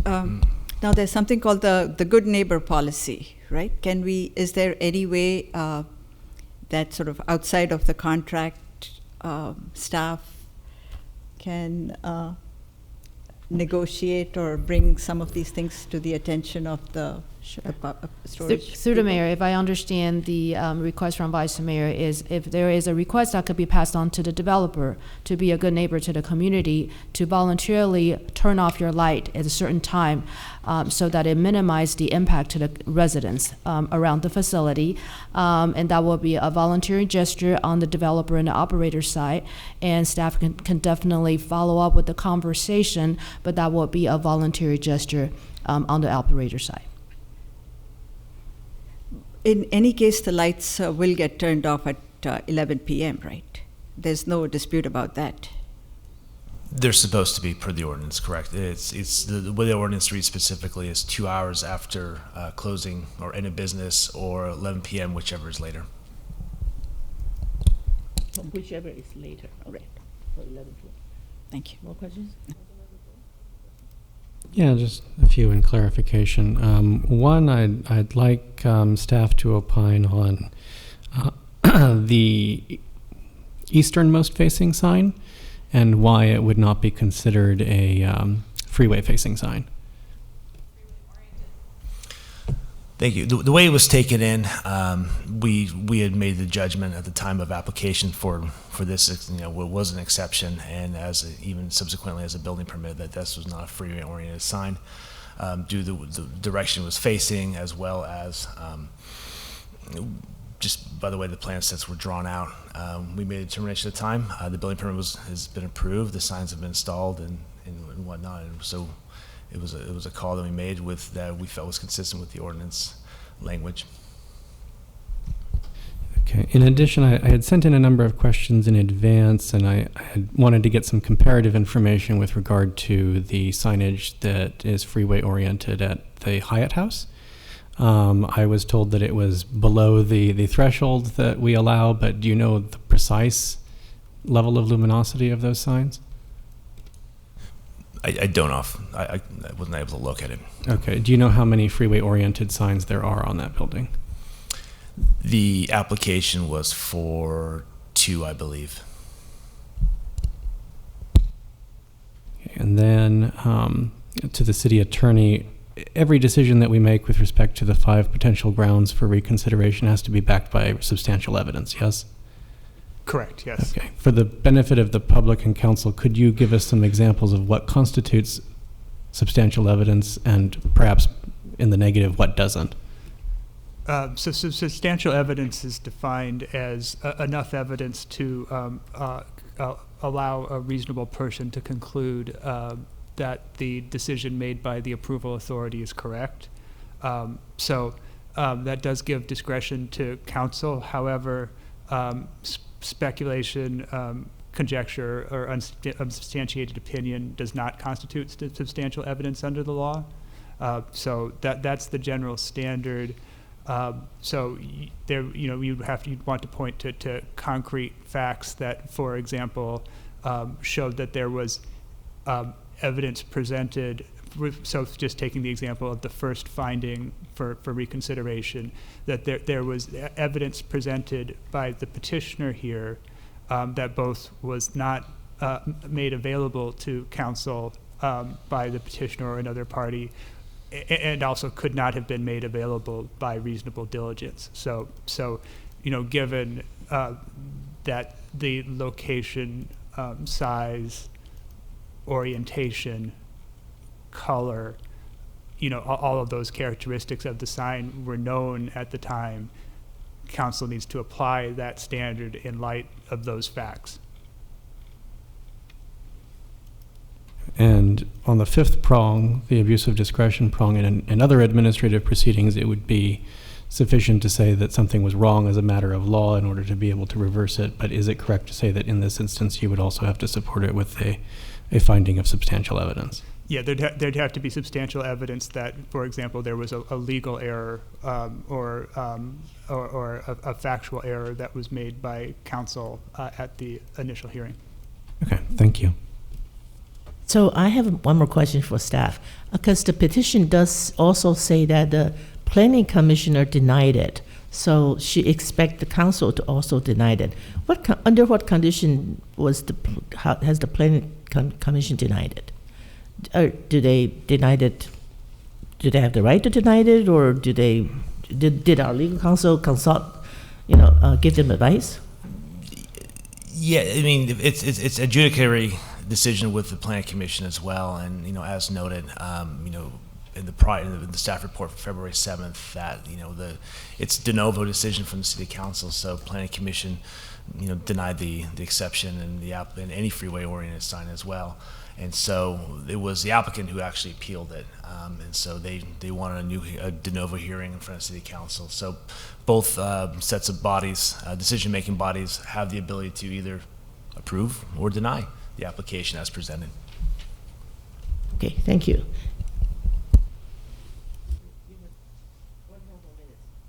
Yeah, just a quick follow-up on that for the city attorney. When we were at the hearing here on February the 7th, I do recall you describing the decision that the Planning Commission had made as being not legally justified. So if you could elaborate on why you felt that was the case, I'd appreciate it.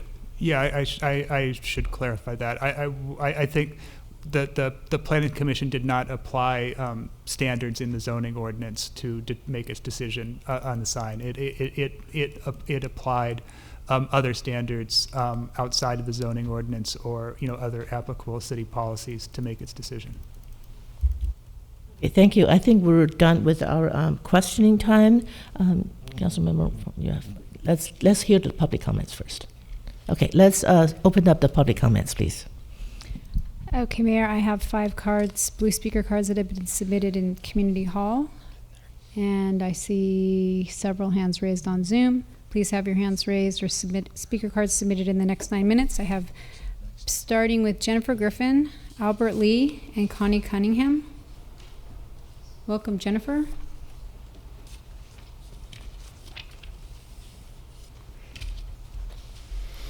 Good evening, City Council. I was at the Planning Commission meeting last fall, and when they discussed this public storage, and then I have attended the other City Council meetings pertaining to this. And in the past 23 years, I have in Cupertino attended, I think it was design review and Planning Commission meetings where we have discussed signs in depth. So it is not unprecedented for people in Cupertino to have participated. We actually worked on some of the ones for some of the shopping centers. That's why I remember this. And I was probably at the 2006, or I thought she said 16 meetings of that. Then again, I will just start out and say that one of the things that got everyone off on the wrong foot, it's nobody's fault. There is a new law that just went in January where you cannot have plan sets shown to anyone, and that has completely just kind of tipped the apple cart over. Nobody knew that the law was there. Yes, and okay, it's a law, but we're having to deal with it without any preparation, and I feel like it tied everyone's hands, the city council, the staff. I was dumbfounded by it because I couldn't figure out, there were no pictures of the sign. So I think, and I think the developer too, I think that this was unfortunate, but this is the cross we bear. We have to try to figure out how to deal with this new law. The other thing is that Cupertino did not have Cupertino has a freeway running through the middle of it, and it was a city, and then in 1968, 280 was put in. So you have a city that's divided by a freeway. So there are people that are going to be concerned about what is visible as you go through the city of Cupertino and head on up to Los Altos, or you're going south and hit San Jose. I think that it's very, very important. And now we have the dark sky ordinance. I think it's very important that we try to have a dark presence as we go through Cupertino on 280. I'm quite attached to 280. We have our beautiful bridge up there, that goes from Homestead over to Mary. And I think that we need to have, Cupertino to me is quality, elegance. We need to make sure that the experience of going through Cupertino is as beautiful as being in Cupertino. Now, how we achieve that, we need to make sure that what is being used by public storage as for their business needs to work for everyone, for them, for the residents, etc. It's very complicated. I do think that we need to apply to have 280 be in the beautiful highway. I don't know how we do that. Next we have Albert Lee, followed by Connie Cunningham, followed by Lisa Warren. Welcome, Albert. Hi, thank you. My wife and I have been living in Cupertino for the past 22 years. Our kids were born here. And I only recently found out about this sign, so I hope I'm not too late. But we live in the Anza Forge condominiums across the freeway from the public storage building. And one night I was just going to bed, and our bedroom blinds are open, and I noticed a bright light coming from outside. And I thought it was like construction, or I thought for sure it was on our side of the freeway because it was so bright. But it turned out to be the lights from the hallway from the public storage building. And I feel like, having another big sign there would just make it a lot worse. And of course, we can close our blinds. Some light does leak through. I actually have no problem falling asleep at night, but my wife and our high school daughter are more sensitive. Another thing that was already mentioned was about the Highway 280. Oh, by the way, those hallway lights are on all night. I checked last night and at 1:30 a.m. and they were still on. I'm sorry, I was told I need to keep orders, so please no clapping. Thank you. Continue. Okay. And then, the issue about 280 was already brought up. 280 along our stretch of Cupertino is an official California scenic highway, and most buildings along 280 are painted like a neutral color to blend in with the scenery, whereas the public storage building has bright orange panels. And I feel like, and also on scenic highways, billboards are not allowed. We don't want to make it like 101 or 880. And I feel like having a huge sign, in addition to the orange color and all the hallway lights, basically makes it like a huge billboard, which I think is in violation of the spirit of our scenic highway program. So I hope I'm not too late, but I ask the council and even the developers to reconsider this sign. And thank you for your time. Thank you, Albert. Next we have Connie Cunningham. If I can ask Mr. Lee a question very quickly. Please no clapping, please. So as we understand it, this sign is, I should say the hallway is supposed to be off at 9 p.m. If it were off at 9 p.m., would that satisfy your needs? Oh yeah, I think turning off the lights earlier would help. Okay, thank you. Okay, next we have Connie Cunningham, followed by Lisa Warren, followed by Brooke Ezett. Welcome, Connie. Thank you. Good evening, Mayor, Vice Mayor, and council members, and thank you to staff for this report. I am Connie Cunningham. I'm a resident, Audubon member, and Housing Commissioner, speaking for myself only. If it is possible, I would urge the city to approve this reconsideration. The illuminated signs are a health and safety hazard. If that is not possible, I would ask that the council ensure that this does not happen again. I respect the right of businesses to make a good living. However, businesses have responsibilities to the communities that they serve. It may be hard to balance these two needs, but health and safety risks are the most important considerations. City policies establish guidance to help businesses and residents make decisions. A strong safety net is an imperative for government to provide for less fortunate and vulnerable residents in our city. Consider the current housing element process. Affirmatively furthering fair housing is a new law in that process. Those whom we strive to provide with affordable housing will be most harmed by light pollution and other climate change impacts. First, I urge public storage management to consider limiting the hours that they leave lights on to be in keeping with the intent and spirit of city ordinances. If business hours end at 9 p.m., please turn off lights at that time. Please listen to the people who are affected by your work, and many have spoken. We want your storage units. We want you to make a good living. We also want you to respect the needs of the residents and drivers in and through our community, your community too.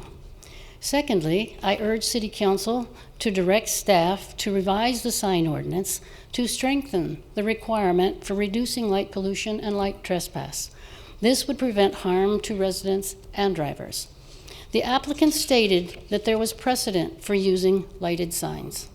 Wording in our ordinance must clearly state that the fact another firm has a lighted sign does not give added weight to the new request. No precedent stuff. I have spoken before about declining biodiversity at City Council. This one is just one of many decisions that will impact the health of our residents and biodiversity. One indicator of the damage caused by light pollution is that birds are dying by the billions because of light pollution. Scientists have warned us that by their deaths, they are a harbinger of the deadly impact of light pollution on the human body. Just like the canary in the coal mine, these birds' untimely deaths can serve to help us save human lives by limiting light pollution. In closing, and I did put it in the whatever, as a city, it is imperative we change with new knowledge. Light pollution not only harms plants and trees and birds, light pollution also impacts humans. Means us, those watching. Thank you, Connie. That is your time. Next, we have Lisa Warren, followed by Brooke Ezit, followed by June. Welcome, Lisa. A comment then. When Councilman Refruin asked the question of this gentleman about the 9 o'clock shutoff of the current glaring lights with the fake hall and fake doors, he said, yes, turning them off early would help, but that wasn't an answer as to how he feels about an additional sign, so I feel like that may have been misleading, and I wish that he had been asked that question as well. So please respect the work done on behalf of our community by Rhoda Fry. Please respect all the work and dedication she has put into this. And I can tell you, I disagree with the staff recommendation. And I feel as though all along the way, and there are hints to it, but no specifics because it keeps getting derailed, that there were mistakes along the way by staff reports to other decision makers. And it's all coming down to this and making you guys look like the bad guys, but you don't have to be the bad guys. It's in documents available to the public for this item. There is no communication in support of these signs, none. All of your public comments and comments from organizations have been, don't do it. It's wrong, it's bad, they don't want the signs. All this, in essence, all the support is to reverse your previous vote, which I think was done under some form of duress. That meeting was very odd. And I don't think you were given full information. You, thanks to Rhoda, have a lot more now. And you need to understand that you do have wiggle room. And if it's, let me put it this way.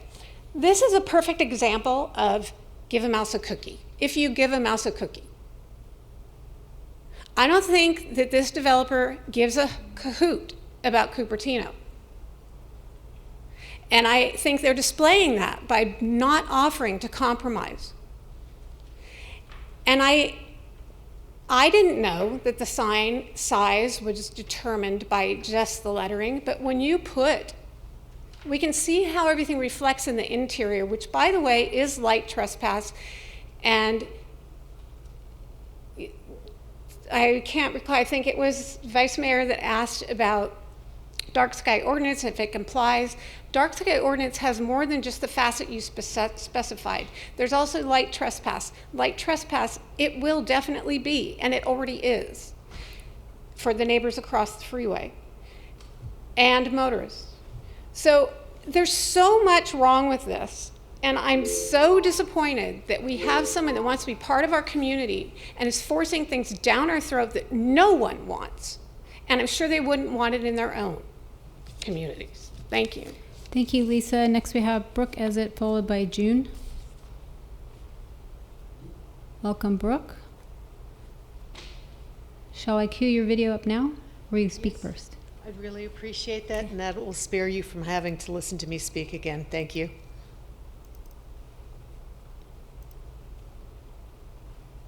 We did a couple of visibility studies to see the impact from the freeway, really going on the 280 you barely see the property. You have all these eucalyptus trees from Caltrans that block the facility even when we are at 4 stories. The only point that we really see the top floor is with through the bridge, when you're driving on the bridge through the Anza. One of the big landscape features that the applicant has really driven is the along the front edge, really to separate the condominiums. There's a lot of green space, a lot of trees to kind of help soften the view from the condominiums into building 1. You mentioned the LED lights, so I'm wondering, are those internal to the structure, or if I was driving by on the 280, would I see the lights come on with somebody walking down a hallway, you know, like in the grocery store, that type of thing?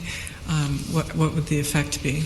They are all internal, and all of our displays are with faux doors. So when you're looking at some of the views that we have and you see storage doors, those are not actual storage doors. You're not seeing inside into the storage building. We've created a separate space, and those are lit by can lights. And they're reflected inwards, not outwards. Yeah, to shine on the doors itself at night. Okay, thank you, Brooke. Next we have June. Welcome, June. Yeah. Good evening, City Council. I live right in front of this storage, so I am witnessing the light every night. I usually go to bed at around 1 o'clock. The light is still on, and this guy is telling lies. Okay, so, and you make a decision based on the truth, please. Thank you, June. And that is all of the speakers in Community Hall, so we will move to Zoom. We have Danessa Tekmansky, followed by Govind Tadakari, followed by Annie Yang. Welcome, Danessa. Okay, can you hear me? Yes, we can. Okay, hi, good evening, everyone. My name is Danessa Tekmansky. I'm a 30-year Cupertino resident, 31 years. I really like to think of any notable change that we make in our city in terms of the benefits added, not only to our residents, but to the public in general. And I don't really understand what this new freeway sign does for anyone other than maybe the business, but for even them, maybe not, because most people are going to use Google or look online to find a public storage facility. So I don't quite understand the purpose of the sign in the first place. I also thought it was unfair that in the previous sign consideration, the last meeting, that I didn't feel the council really understood that no sign was one of their options. And I don't see that they were made aware that the business already had the one sign there, and in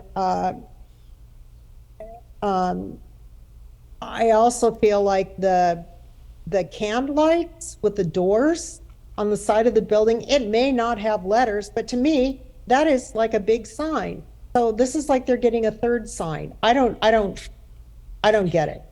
I don't want to set a precedent for other businesses. I've talked to a lot of residents who think that the public storage building and those big lights that are emitted are ugly and don't tie in with the surrounding landscape. I think it's extremely unfair to the neighbors. And I don't want to see Cupertino look like 101. I mean, already we have graffiti on the freeway that hasn't been cleaned up for a while near 280, on 280 near Portal and Blaney. I think it just is really unfitting with our city. So, and as I said, I think it sets a really bad precedent. They're just kind of squeezing in the one sign and then the can light sign, and now it seems like a third sign. So trying to think if there's anything else I wanted to add to that. I think that was pretty much it, other than thank you so much to Rhoda Fry for all your hard work for our residents. Thank you. Thank you, Janessa. Next we have Govind Tadakari, followed by Annie Yang, followed by Peggy Griffin. Welcome, Govind. Hi, can you hear me? Yes, we can. Good evening, Mayor and council members. I think it's a good opportunity at this point for us to understand, what actually, how you really serve the public in terms of addressing their concerns. So if you, one of the slides of Rhoda Fry identifies as consequences of accepting the sign. Now it says public nuisance, health hazard, safety hazard, excessive energy use, light pollution.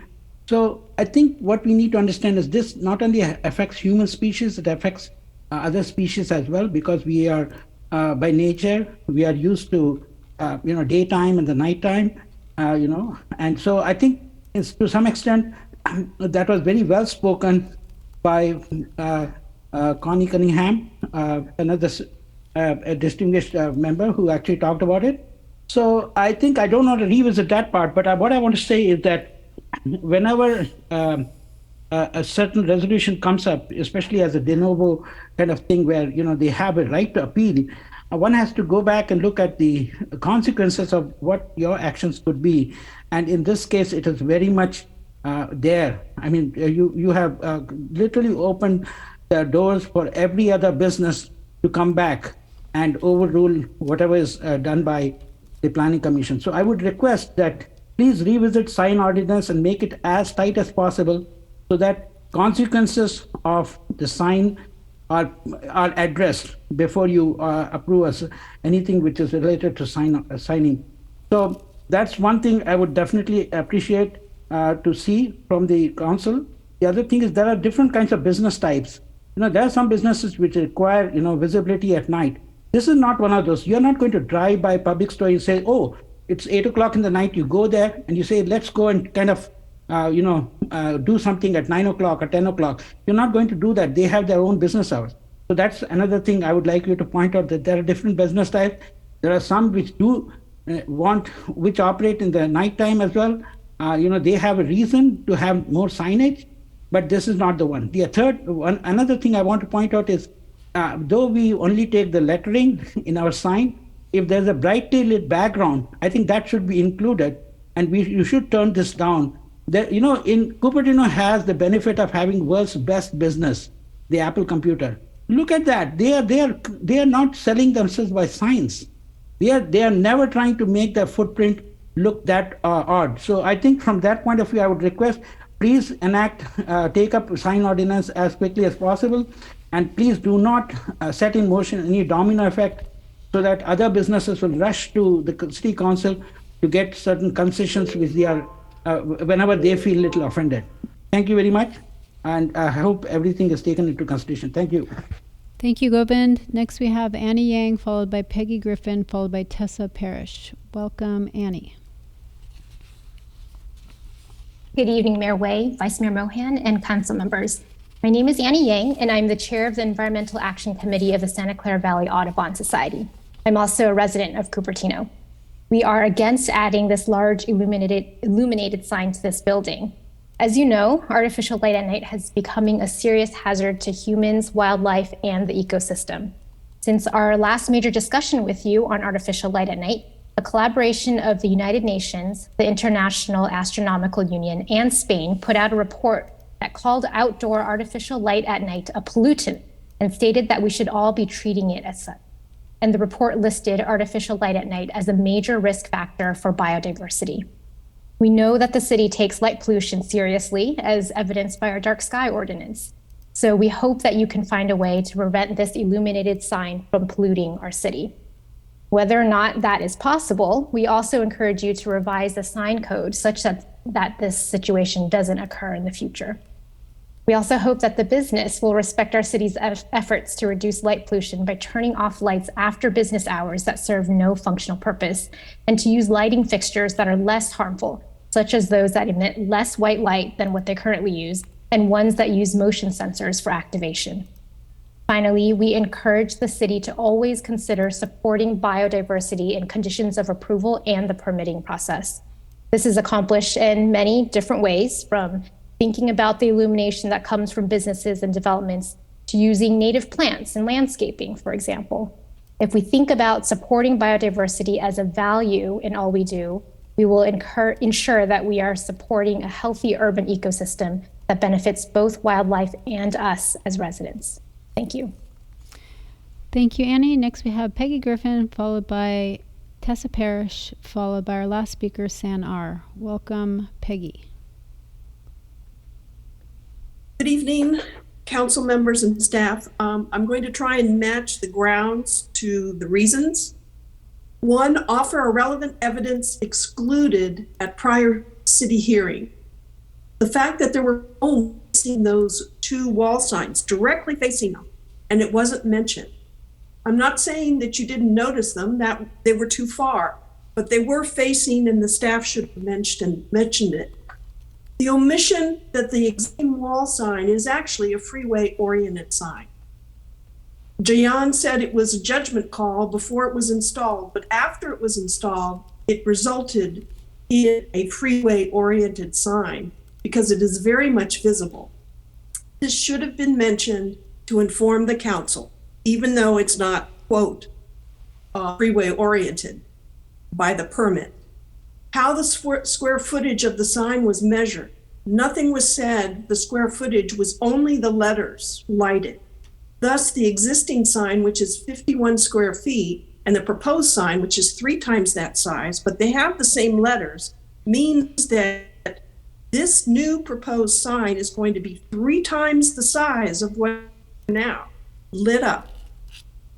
Past behavior. The owner's constant violation of the sign ordinance and lighting regarding the building and the existing sign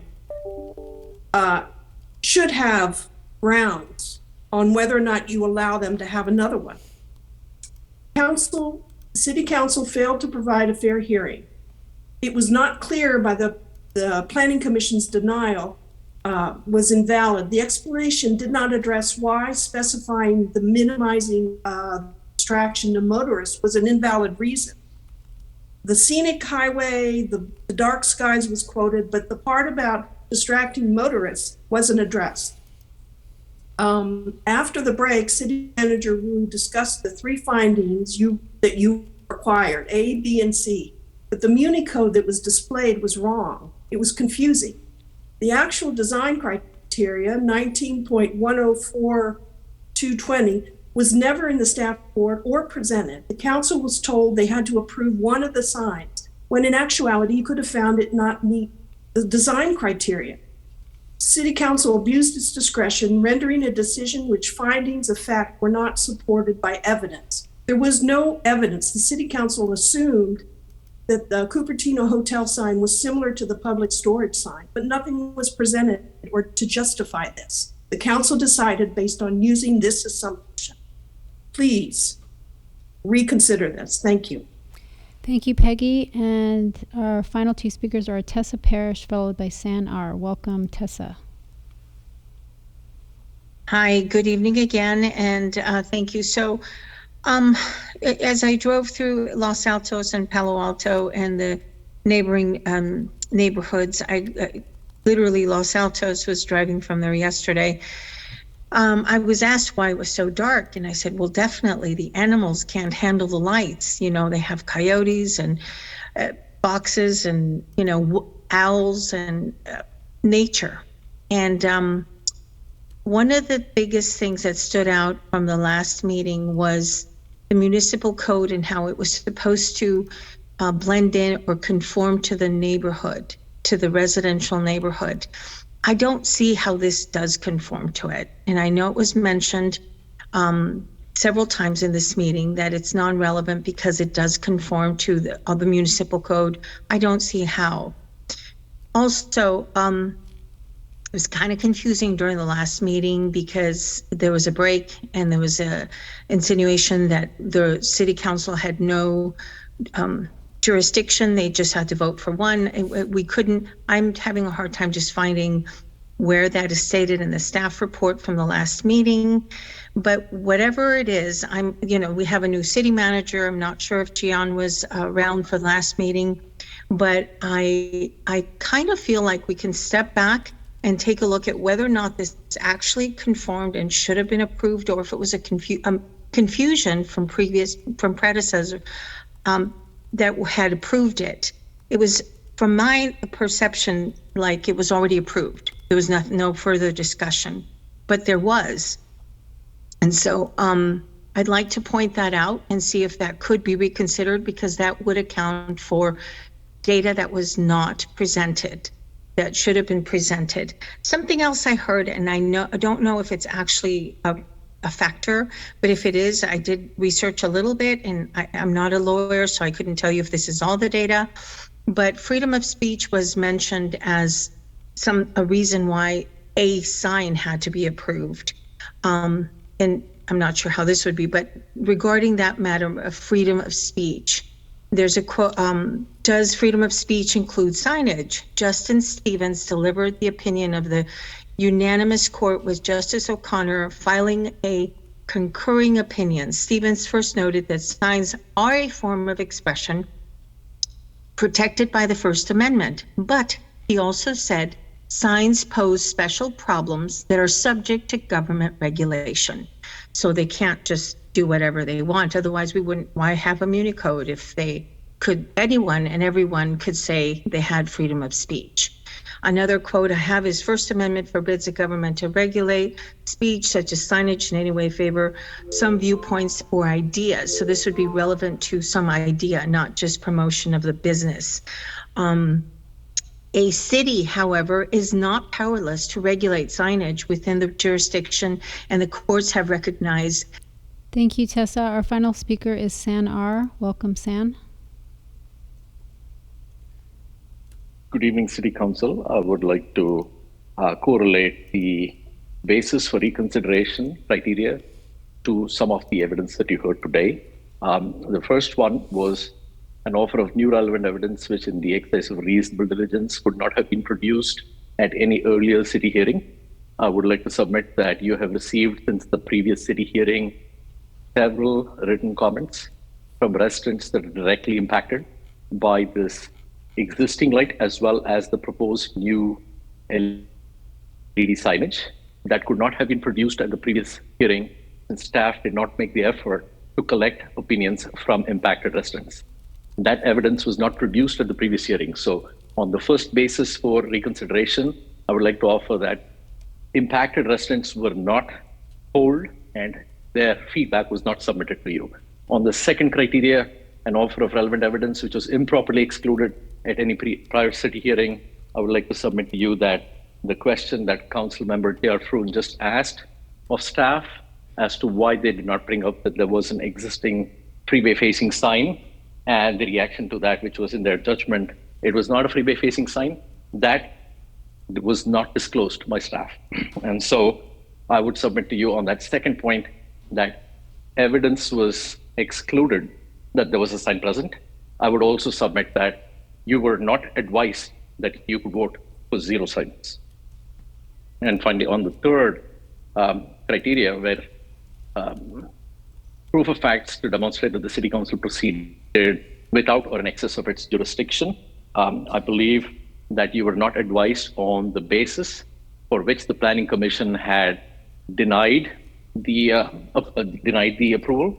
And so in the absence of that, I believe you were asked to proceed without understanding the basis or the jurisdiction to override Planning Council or Planning Commission. On the fourth, I want to point out proof of facts which demonstrate the City Council failed to provide a fair hearing. City staff made no effort, absolutely none, collect input from the impacted residents and denied a fair hearing to the residents that were impacted. And so on the fifth, proof of facts which demonstrate the City Council abused its discretion by not proceeding in a manner required by law, rendering a decision which is not supported by findings of fact, and rendering a decision which the findings of fact were not supported by evidence. There was no evidence gathered from impacted residents, and there was no data gathered on the actual impact of lighting on the freeway signs. In fact, city attorney even admitted that Caltrans scenic highway regulations was not something he had looked at. That is on record on the previous call. So I would like you to consider each of these points that I went through, and please deny the freeway signage and approve the reconsideration. Thank you. Thank you, San. And Mayor, that is the final public commenter. Thank you, Madam City Clerk. Now, I would offer 2 minutes to the applicants or the petitioners to answer questions. Rhoda Fry? I'm on. Okay. Well, this was new ground for me, and I really appreciate the opportunity. Obviously, as you can tell, this issue has galvanized our community, who share my visceral reaction to this abomination. Why weren't the most impacted residents notified? How can Public Storage get a second freeway-oriented sign when they're allowed to only have one? I want to repeat the general plan's North De Anza special area as designated for office and residential. I think that they need to be, and you also need to look at the whole, the sign is on the building, you need to make it compatible. Also, years ago, we had massive truck traffic, there is a connection here, between the two quarries. The city, county, and sheriff insisted that it was okay. It wasn't. And I provided the information to the city why it wasn't, and they put an end to it, which is part of the reason why I got the Public Safety Award from the city of Cupertino in 2022. You need to put an end to this. The lights on the hallways serve no purpose other than to advertise the building. It is a sign. It is not okay. I would like to clarify my understanding that the dark sky ordinance does not apply to signs. So you can say, oh yeah, all signs are, dark sky compliant, because it just doesn't apply. I also request that the city staff bring in 10 square feet of 250 Lamberts, and then you can determine for yourself whether it's bright or not. Give the residents who are affected the highest priority in addressing the current and future light pollution. Have you also considered their economic loss in property value? That is mentioned in the public comments that you received today. Please read them. There's an easy solution. Turn off the lights. Thank you.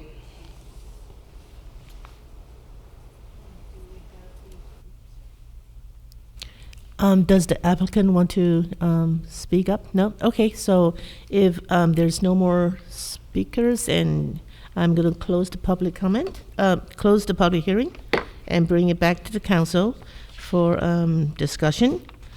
We each have 5 minutes to, make our comments, because I think we've heard a lot, and this is our second time hearing it. Councilmember Moore? Okay, thank you. So I am looking at the staff report from February 7th, and it says, per the sign ordinance, all wall or building mounted signs proposed within 660 feet of a landscaped freeway measured from edge of right-of-way and oriented towards the freeway must be approved by the Planning Commission. So that sign should have gone to the Planning Commission according to, and that sign, meaning the one on the east end of the building, should have gone to the Planning Commission. And I do want to point out that from the last meeting, it sounded as though 2 of the council members had not even seen this building at night to be aware of its impact. So first, according to the staff report, it should have gone to the Planning Commission. Is that correct? No. Yes, again, staff is going to consider that. At the time, we didn't consider a freeway-oriented sign, just how it was facing and the direction of the freeway, as well as how the wall faces. And even in the event that that was considered a freeway-oriented sign, if you look at that same section of the ordinance, if a freeway-oriented sign is not exclusively visible from a freeway, rather it's visible also from a street or right-of-way, whether in fee or in easement, that is approved by CDD staff, so would not have to go to Planning Commission in either way. So what is the definition of freeway-oriented? I believe what it says is that it's visible from the freeway. Okay, and it's visible from the freeway, so it's freeway oriented. So I think that decision, what method could council or a member of the public have been able to appeal that decision? Like when would the public have been informed that decision happened, so it could have been contested? Because I personally don't agree with that, with what happened there. I don't. I drive on the 280. I see that sign. It catches my eye. It's always been dark, and so that's generally how signs are placed when you're going along a freeway or a highway. They're placed perpendicular to the roadway. So the Caltrans doesn't put their signs parallel to the freeway. They run them perpendicularly so that you'll spot them. Mayor Way, if I may, I might be able to help this discussion. I'd just draw both staff's attention and Councilmember Moore's attention to section 19.104.200, which discusses freeway orientation in the municipal code. There is a table there that provides who the authority for approval is for both. With respect to a sign that is oriented to the regular street system adjoining the property, rather than exclusively visible from the freeway, the approval authority is CDD. If it is a freeway orientation otherwise, then it would be the Planning Commission. Okay. I still believe it would be the Planning Commission that would make that decision. Councilmember Chow? Go ahead. I have may I have 5 minutes, please? So this is my 5 minutes? Go ahead. Then I have a presentation. I'll do that later.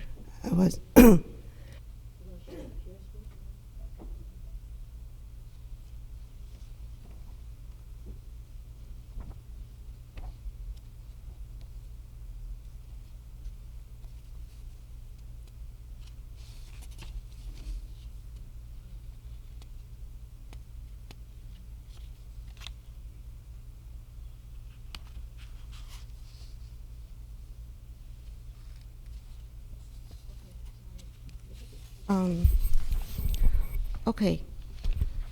So first, it's shared now. Okay, yeah. So this is from the California Business and Professional Codes on why they regulate freeway sign at all.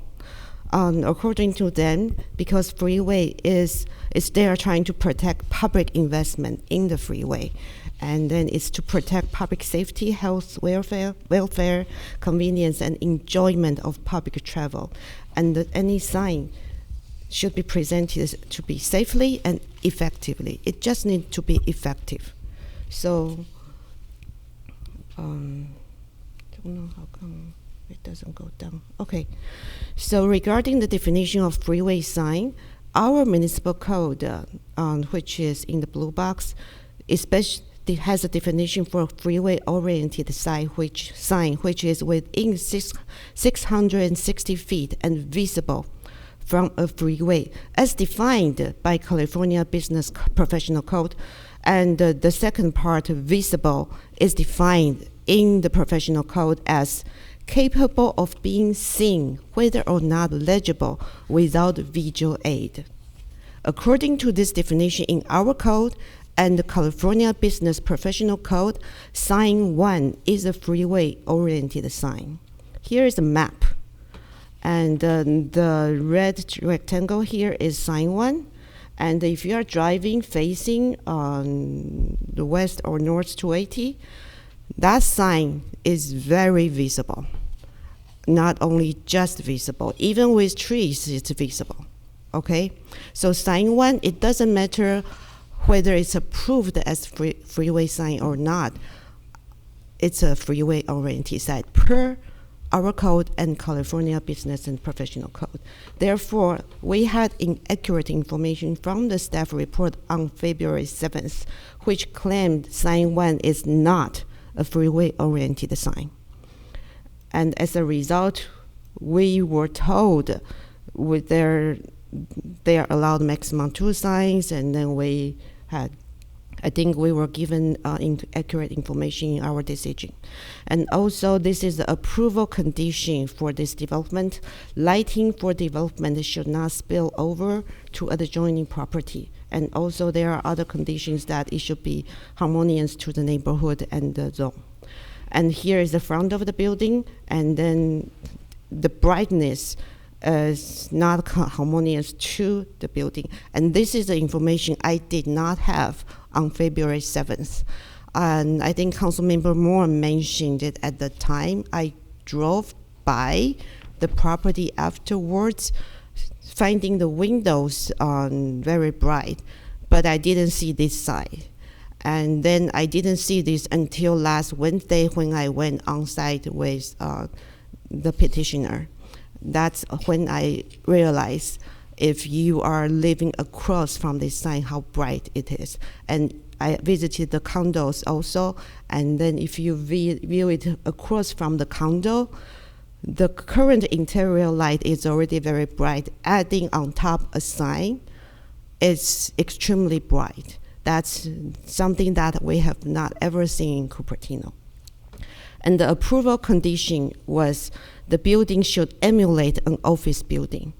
This does not emulate an office building because in office building, lights are shining down to the desk working area. Interior light doesn't go shine towards outside, but the interior light of this building is facing outwards, which is not like an office building. And it's supposed to be harmonious with adjacent structure. It's not, according to. And also, I did not understand what it's meant by illuminated signs at the time. I thought illumination is kind of like what's seen on the left here, some kind of illumination, just enough so people can see the sign. But turns out, for public storage, the entire letter is a light tube. So it's very, very bright. So imagine if we allow one, there could be 10, 20 along Cupertino. Is that something we want? I think also we didn't know that, I think we did not notify the residents. Our municipal code actually says, even though the minimum distance is 300, if necessary, we should notify any impacted residents. And that's the discretion of the city. We did not do that. So I think with all these reasons, I think I have reasons to believe we did not have information. I would like to ask what recourse is there if the council decision was based on inaccurate or unavailable information, and what recourse is there if our current design criteria on paper is not sufficient to regulate the lighted tube LED signs that we see here. I did not know the impact until I see it. Thank you. Does the city attorney want to answer Councilmember Chow's question of the legality of if we presume we have wrong enough information? I don't think there was a question. I think there was a statements of law, and I mean, I've already advised council on the law and the standards that apply. Through the mayor, if I may, I just wanted to bring council back to what is in front of council, which are the 5 findings in the municipal code. I am not advocating for the sign. I am just wanting to making sure that the council understands the action before you. We're not discussing the sign. What the staff recommendation is to evaluate the findings that's before you to reconsider the action that you took on February 7th. And there are 5 specific findings in front of you.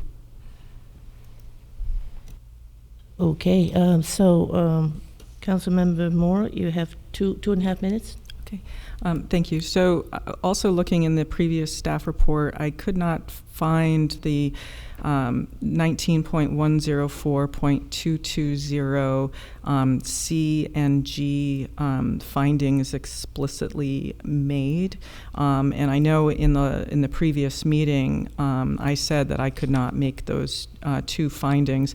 So question for the city attorney is if 3 of the council were all in agreement that they couldn't make the findings of C and G at that time, would that have been adequate to have denied this appeal? So I'll address that question in the context of the current hearing. So there are two sets of findings that council would need to make to reverse its prior decision and deny the appeal. First, there would need to be a ground for reconsideration. I believe the most of the, although they're characterized in different ways, sort of most of the arguments that are being made by the petitioner in this case are attempting to introduce new evidence that was not introduced at the prior hearing. And so first there would need to be a finding that, A, that there is new evidence that exists, and B, that it could not have been produced with reasonable diligence at the prior hearing. After that, council could, if council were able to make that finding or one of the other four of the total of 5 findings in the reconsideration process, council would be able to consider the findings in the sign ordinance, and if it concludes tonight that those findings cannot be made, and there's substantial evidence to support that decision, council could reverse its prior decision and deny the appeal. Another question. So with regards to finding G, I don't recall having any mention about how a motorist would be able to read the sign, given its brightness, without, and with the trees around it, without turning their head away from the freeway while they're going 65 miles an hour or more, as we've seen. But that's concerning, because I know I've driven that route many times, and when you come upon the Cupertino Hotel building and sign, they've muted those colors. Kudos to staff for getting them to do that. They muted the colors so that it's not very bright, and it's also set away from the freeway. So you don't have trees blocking it before you come upon it. And my concern with this sign that would be in the orange portion of the building is that they didn't go with a harmonious, we're going to use orange lettering on the orange sign and have it glow in a darker color. It's going to be high contrast, bright white against the orange. And there are some trees you're going to come upon the sign, and I believe it will be a distraction. And that information was not, there wasn't a rendition that could have provided that in that package. So I don't know if that's a question for me or a statement. Well, it's with regards to producing a distraction that where in the packet, and maybe this is for staff, where in the packet did it show accurate renditions? And I had asked to continue this item so that we could get that information, and it wasn't provided. So we were truly missing that information, and I tried to point this out, and I failed. But going back to C and G, I didn't really get a clear answer that if 3 of us had agreed that we could not make the findings on C and G, is that would have been adequate. Is that correct? Through the mayor, if I may, I just want to redirect attention back to what's in front of you, which is the petition to reconsider. These are not new information that were not made available to the council at the time. Pardon? Okay, so through the mayor, it was not clear then, and it is still not clear now, because I'm not getting an answer, whether or not the inability to make findings on C and G would have okay, denied I think it. You made your point, yeah.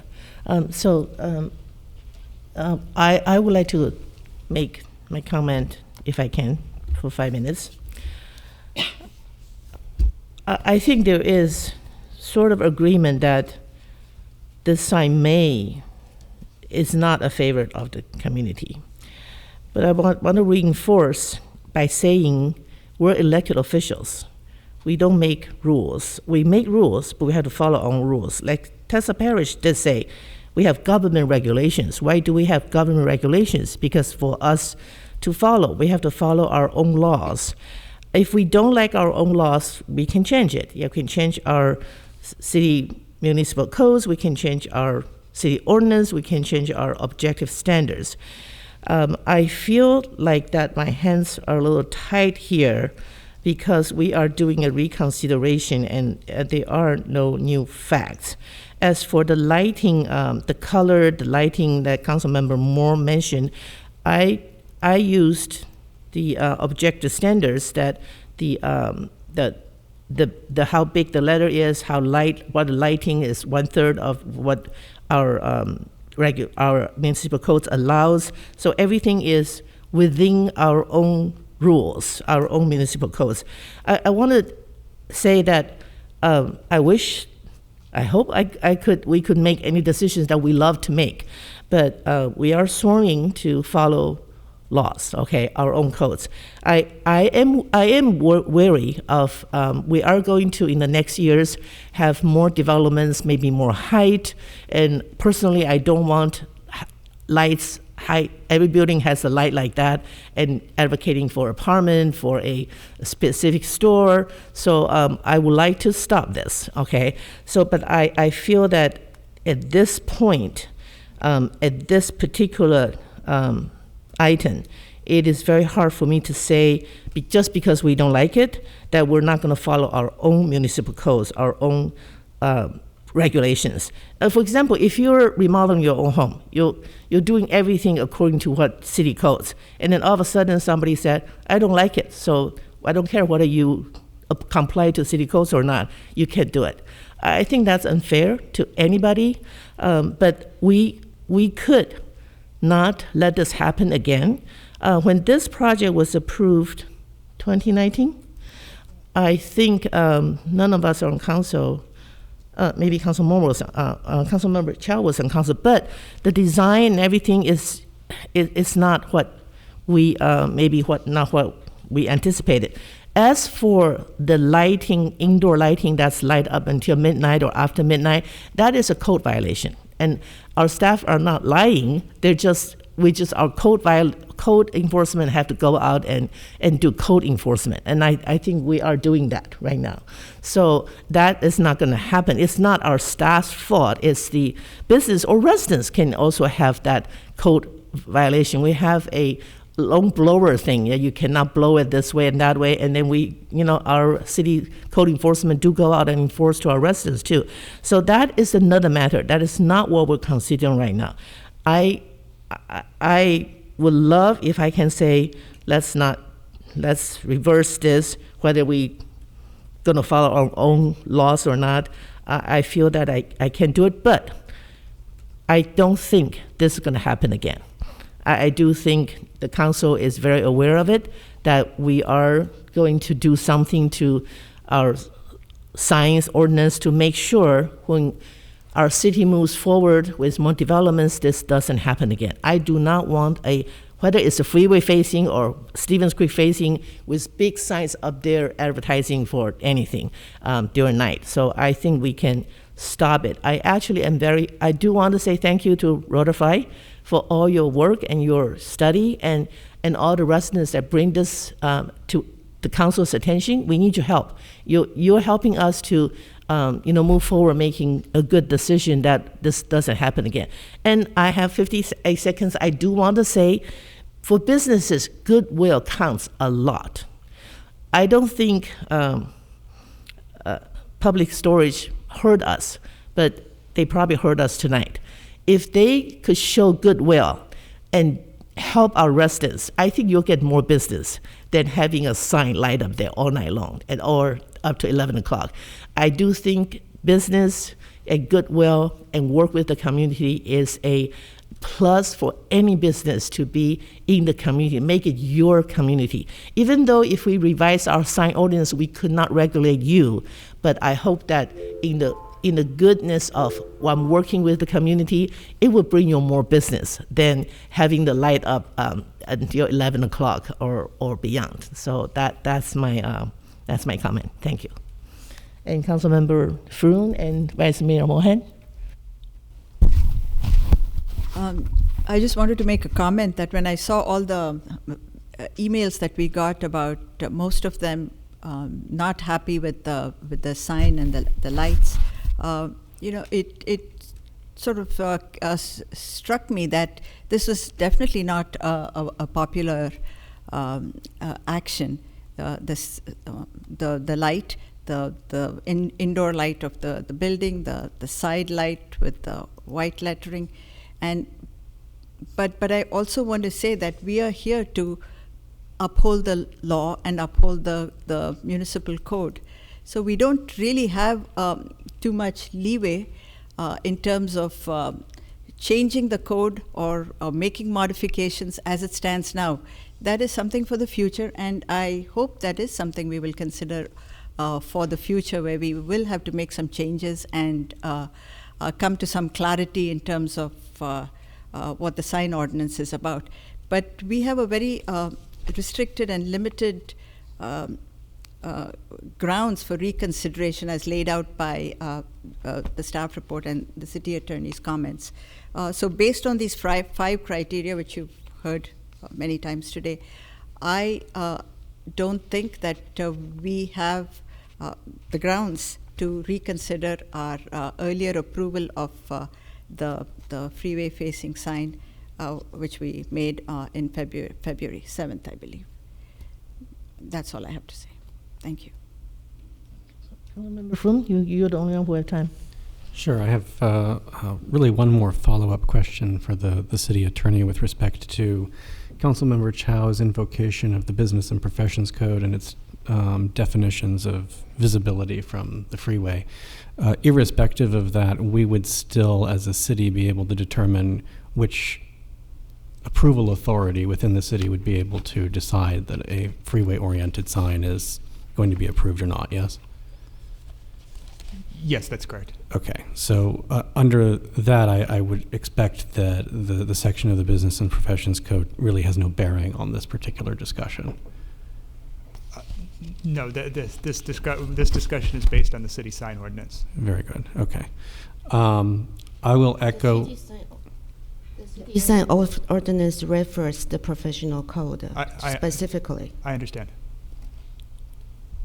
So again, I will repeat that we do have a specific provision of the municipal code that indicates who the approval authority is for a freeway-oriented sign, regardless of whether it is exclusively visible from the freeway or not. And in this case, if it is not exclusively designed to be exclusively visible from the freeway and is adjoining a regular street system, then the approval authority would be CDD.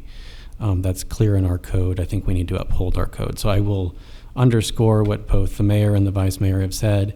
You know, we have the municipal code. We should be following the municipal code. The municipal code, I think, in this case, it moves us only in one direction. We have 5 grounds that we can consider for reconsideration. This is not a rehearing de novo. So we are not here reassessing what the law is or what the facts are. We have a circumscribed realm of facts that we are supposed to be dealing with in the record. As with regard to the large number of emails that have been received that oppose the sign, I get it. I understand that a lot of people don't like the sign. I don't like the sign. But it fulfills the municipal code's requirements. And at this stage where we are with reconsideration, I don't see the grounds for reconsideration either. I've tried lots of different creative arguments that I have passed by the city attorney. I'm sure I annoyed him to no end. The term creative is not a positive one in the practice of law. It is usually an epithet, but I tried it nonetheless, and I came to no additional useful conclusion that would allow me to find a reason that would be supported by substantial evidence that would allow us to support the petition for reconsideration.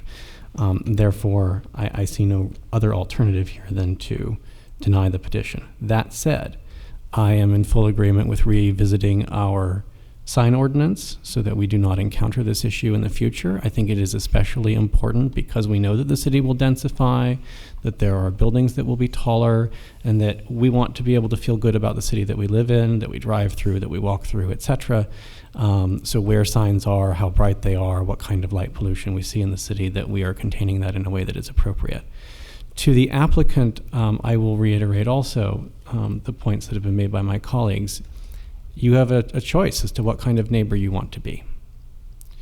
And I would really hate for your legacy to be that we had to revisit a whole host of things in our municipal code in order to regulate what this one building does. To those neighbors who are most directly affected, I am an open door to you. Let's talk about what's going to help make this better for you. If it means that you need more screening, I am very open to a discussion. Thank you very much. Okay, so I think all five of us have used our 5 minutes, and I have if one question brought up by from Councilmember Fruin. Okay, I want to clarify Councilmember. something.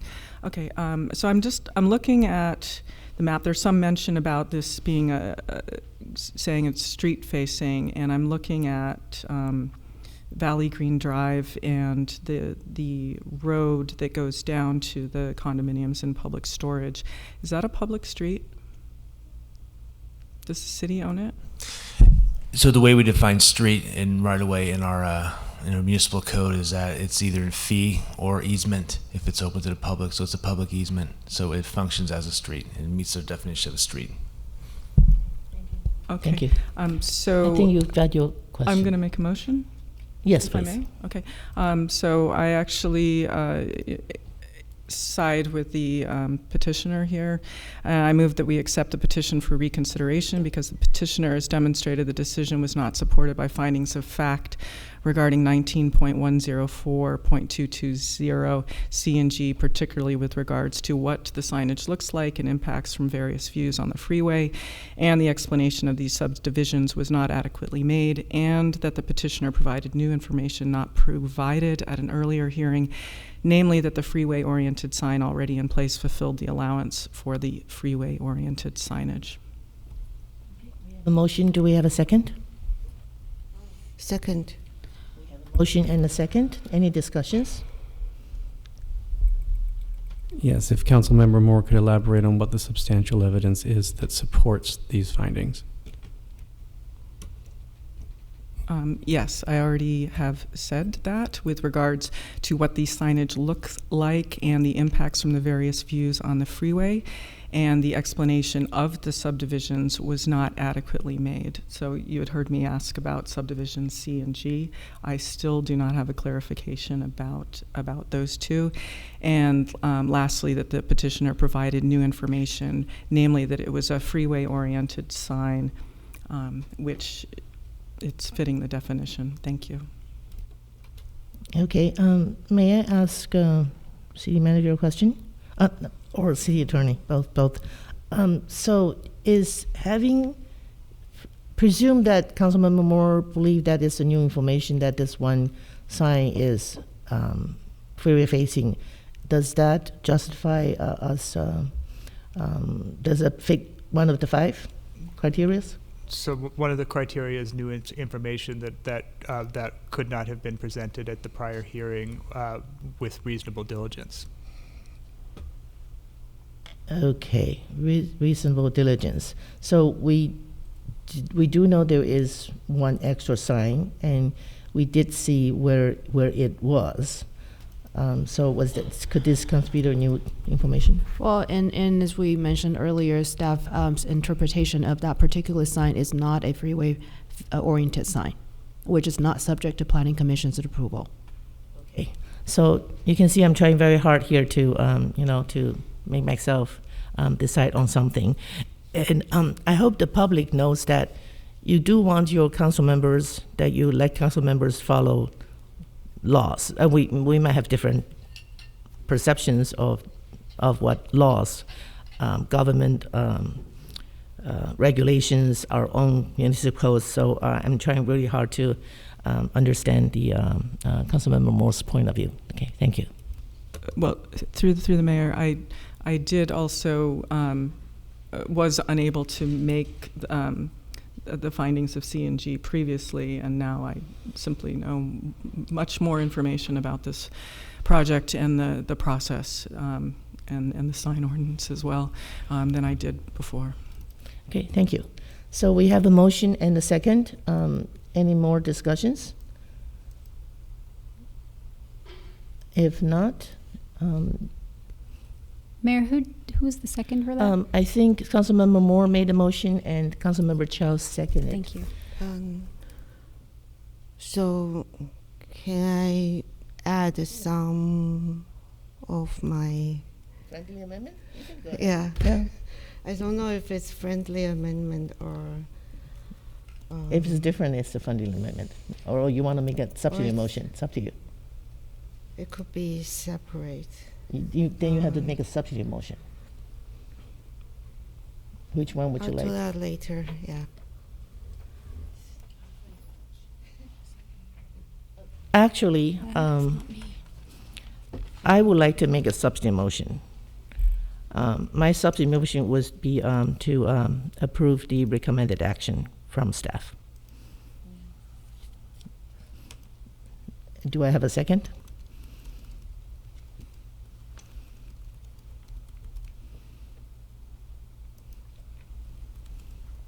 If no second. I'll second it. Vice Mayor Mohan seconded? Yes. Okay, so we Can I have. put in an addendum with expectation that the sign ordinance will be reviewed in the future?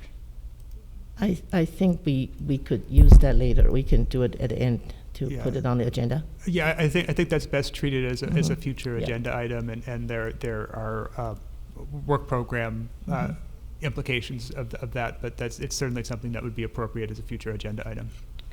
Okay, thank you. So we have a substitute motion on the table, and any discussions? Discussions? Okay. I think we can have 3 motions on the table. I would like to offer another substitute motion, which is my reasons are. Can we do that? A little different from Councilmember Moore. Go ahead. Okay, I'll share my screen. So here, motion to approve the reconsideration petition based on the following fact. Oh, sorry, typo. The fact that the definition of freeway signs and visible were not made available to the council in the last meeting. The fact that sign 1 is a freeway facing sign according to Cupertino Municipal Code and California Business and Professional Code was not made available. The fact that the development already has 1 freeway facing sign was not mentioned. The fact that the council did not know sign 2 will be the 2nd freeway sign. And the fact that there was no information that the signs face the condos across 280, and there was no information on its impact. The fact that the city did not do our due diligence to notify the residents beyond the minimum requirement to include the residential developments nearby who will be significantly impacted by the signs at the discretion of the community and the development department as allowed by our municipal code. And we didn't do that.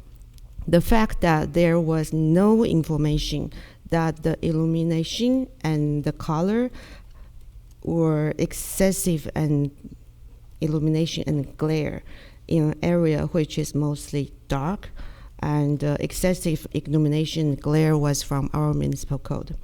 Thus, the council finds that there is an offer of new relevant evidence, which in exercise of reasonable diligence could not have been produced at an earlier city hearing. I believe this exercise of reasonable diligence is a subjective evaluation. So in my assessment, we did not exercise, even with exercise of reasonable diligence last time, we could not have made those findings that I have just stated as facts. And second, an offer of relevant evidence which was improperly excluded at an early prior city hearing. I think we had inaccurate information. As a result, some relevant evidence was improperly excluded. And a finding of proof of facts which demonstrate that the City Council failed to provide a fair hearing because residents who were impacted were not notified. And a finding of proof of facts which demonstrate that the City Council abused its decision by rendering a decision which was not supported by findings of fact. I think here I could add that Councilmember Moore mentioned that Division C and D from the last meeting, or we didn't have sufficient finding at the time. And that we rendered a decision in which the findings of fact were not supported by evidence. And I think we didn't have enough evidence at the time to support that decision we made. So that's my motion. We have the second substitute motion. May I have a second, please?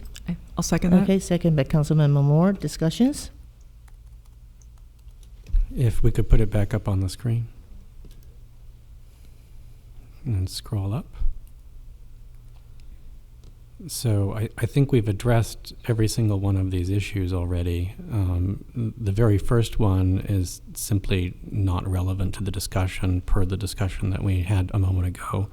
The fact that sign 1 is a freeway-facing sign, we've addressed who has the approval authority in this matter and whether or not we need to make a decision that would be relevant here. That's discussed in the municipal code. It's very clear. 19.104.200 tells us who has the approval authority in this instance. For a freeway-facing sign that adjoins a property or a regular street system, but isn't exclusively visible from the freeway, the approval authority for that is CDD. That's already resolved. With respect to a number of the other comments here, we in our own diligence, either walking the property, going out and taking a look at the space, could have known most of the facts that you are describing if those facts are substantial to be able to deny the sign in the first instance. So, I disagree emphatically that the idea that this expression in the exercise of reasonable diligence is subjective. The expression reasonable diligence is a trigger word in the law for an objective standard. So I don't think that we have any such grounds based upon this motion. I don't think it is legally defensible. Open for discussions. So I did not argue who should be the approving authority of sign 1 or not. It's already approved. I know sign 1 is not at the issue here, but the important fact is there is already one. We are on the table is whether to approve a second freeway sign. That fact was not mentioned in the last hearing because we didn't know the existing sign is already freeway facing. And the staff report had an arrow pointing down, actually gave the wrong impression as if the sign would not be freeway facing. And that's inaccurate also. So that important fact that wasn't available was the sign that was to be approved would have been the second freeway facing sign. Okay, so I really want to ask staff Sarah one more question. So the argument seems to be here is that a freeway facing sign or not? According to what I get from the staff's report, it is not considered a freeway facing sign. That was our recommendation at the time. That was our decision at the time and our interpretation of the sign at the time. And as part of the findings, this was a fact that could have been brought up by a member of the public and was not at the time. So these were available to the public to bring up. So yes, so my question is, I really want to follow the law. I really want to say we could deny this, but well, I do feel that everything that's said on Councilmember Chow's, it could have been brought up, or we should have we could have, or we should have do our due diligence and the first hearing, access all those information. I do believe that on none of these are that could not have brought up in the first hearing, and that's what my impression. That's what I'm understanding. City Attorney Jensen, can you verify that? That my interpretation is they're not. How do I say that? If any of these are not can be brought up in the first hearing, then we're not considering that as new evidence. Right. The finding is council to make, but the standard is whether it could have been brought up at the initial hearing with reasonable diligence. Mm-hmm. Okay. Thank you. Okay. So I think let's have 2 minutes each, and we need to move on. Okay, thank you, Mayor. So in trying to define it as a wall sign, it would, and not freeway oriented, it would need to say, and we needed to have been informed that it was oriented to the regular street system adjoining the property rather than exclusively visible from the freeway. That easement that they have, it would be an ingress-egress easement, I believe, because it's not the road that you go to get to public storage is not a regular street by any means. And that also, we were not informed about that. And it was only when I pulled up the map and noticed that it's not showing up on our land use map as being the city street. That's the first I've learned that it's not. So my interpretation of this code oriented to the regular street system would be that the sign was oriented towards Valley Green Drive itself or North Danza Boulevard. So I think there's yet even more information that we were not given. So this is a freeway-oriented sign that is not a regular street. Okay, thank you. Thank you. So again, back to your answer. I think I remember your answer, Councilmember Moore. There are considered streets as for CDDs when you were the easements. Through the mayor, it right? would need to be in the definitions of the municipal code. Right. I beg someone to find the definition of regular street system in the municipal code. I'm just asking the staff's response. Yeah, regular street system is not defined in the municipal code, but streets are. So for that, we would consider that easement a public accessible easement of street. Thank you. Okay. Any more comments? So we are going to vote. We're going to vote on Councilmember Chow's substitute motion first. Okay. Can I make one more comment? So I think in my motion, we just need to find one of these to be true, then we should approve the reconsideration, just one. If you think anyone, if you vote no, that means you 100% doesn't think any one of these is true. And then I would like to say that John mentioned the staff at the time didn't think it's a freeway facing sign, but I think he did not say this. After reading this code, they have a different, someone could interpret, actually should interpret that sign one is a freeway oriented sign per code. We need to follow the code like Mayor said. Our code clearly said sign one should have been a freeway sign. Let's follow the code. Maybe at the time sign one was approved, the people somehow didn't read the definition clearly, but we have a time now. We can fix that. Okay. We have the chance to actually follow the code. Thank you. Through the Thank you, mayor, if I may Yes. point out the clarification. So this is a definition that CDD has implemented to interpret which sign is a freeway-oriented sign. So the sign that you are seeing on the building has been approved by CDD administratively, and that's why it was not included in the staff report for you to consider the approval of that freeway-facing sign in February. And this is an interpretation that has been implemented by CDD staff to regulate all other signs.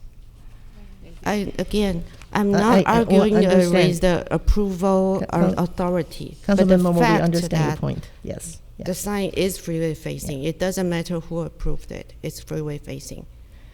I understand your point. So let's vote for Charles' substitute motion.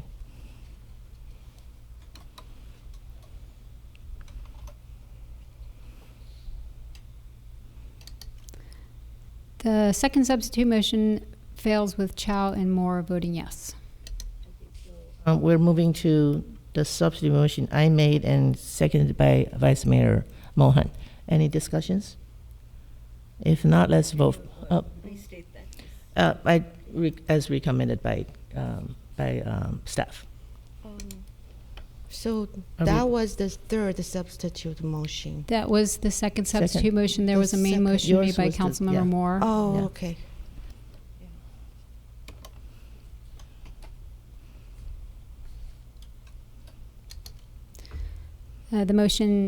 The substitute motion carries with Chow and Moore voting no. Let's take a break. 5-minute break.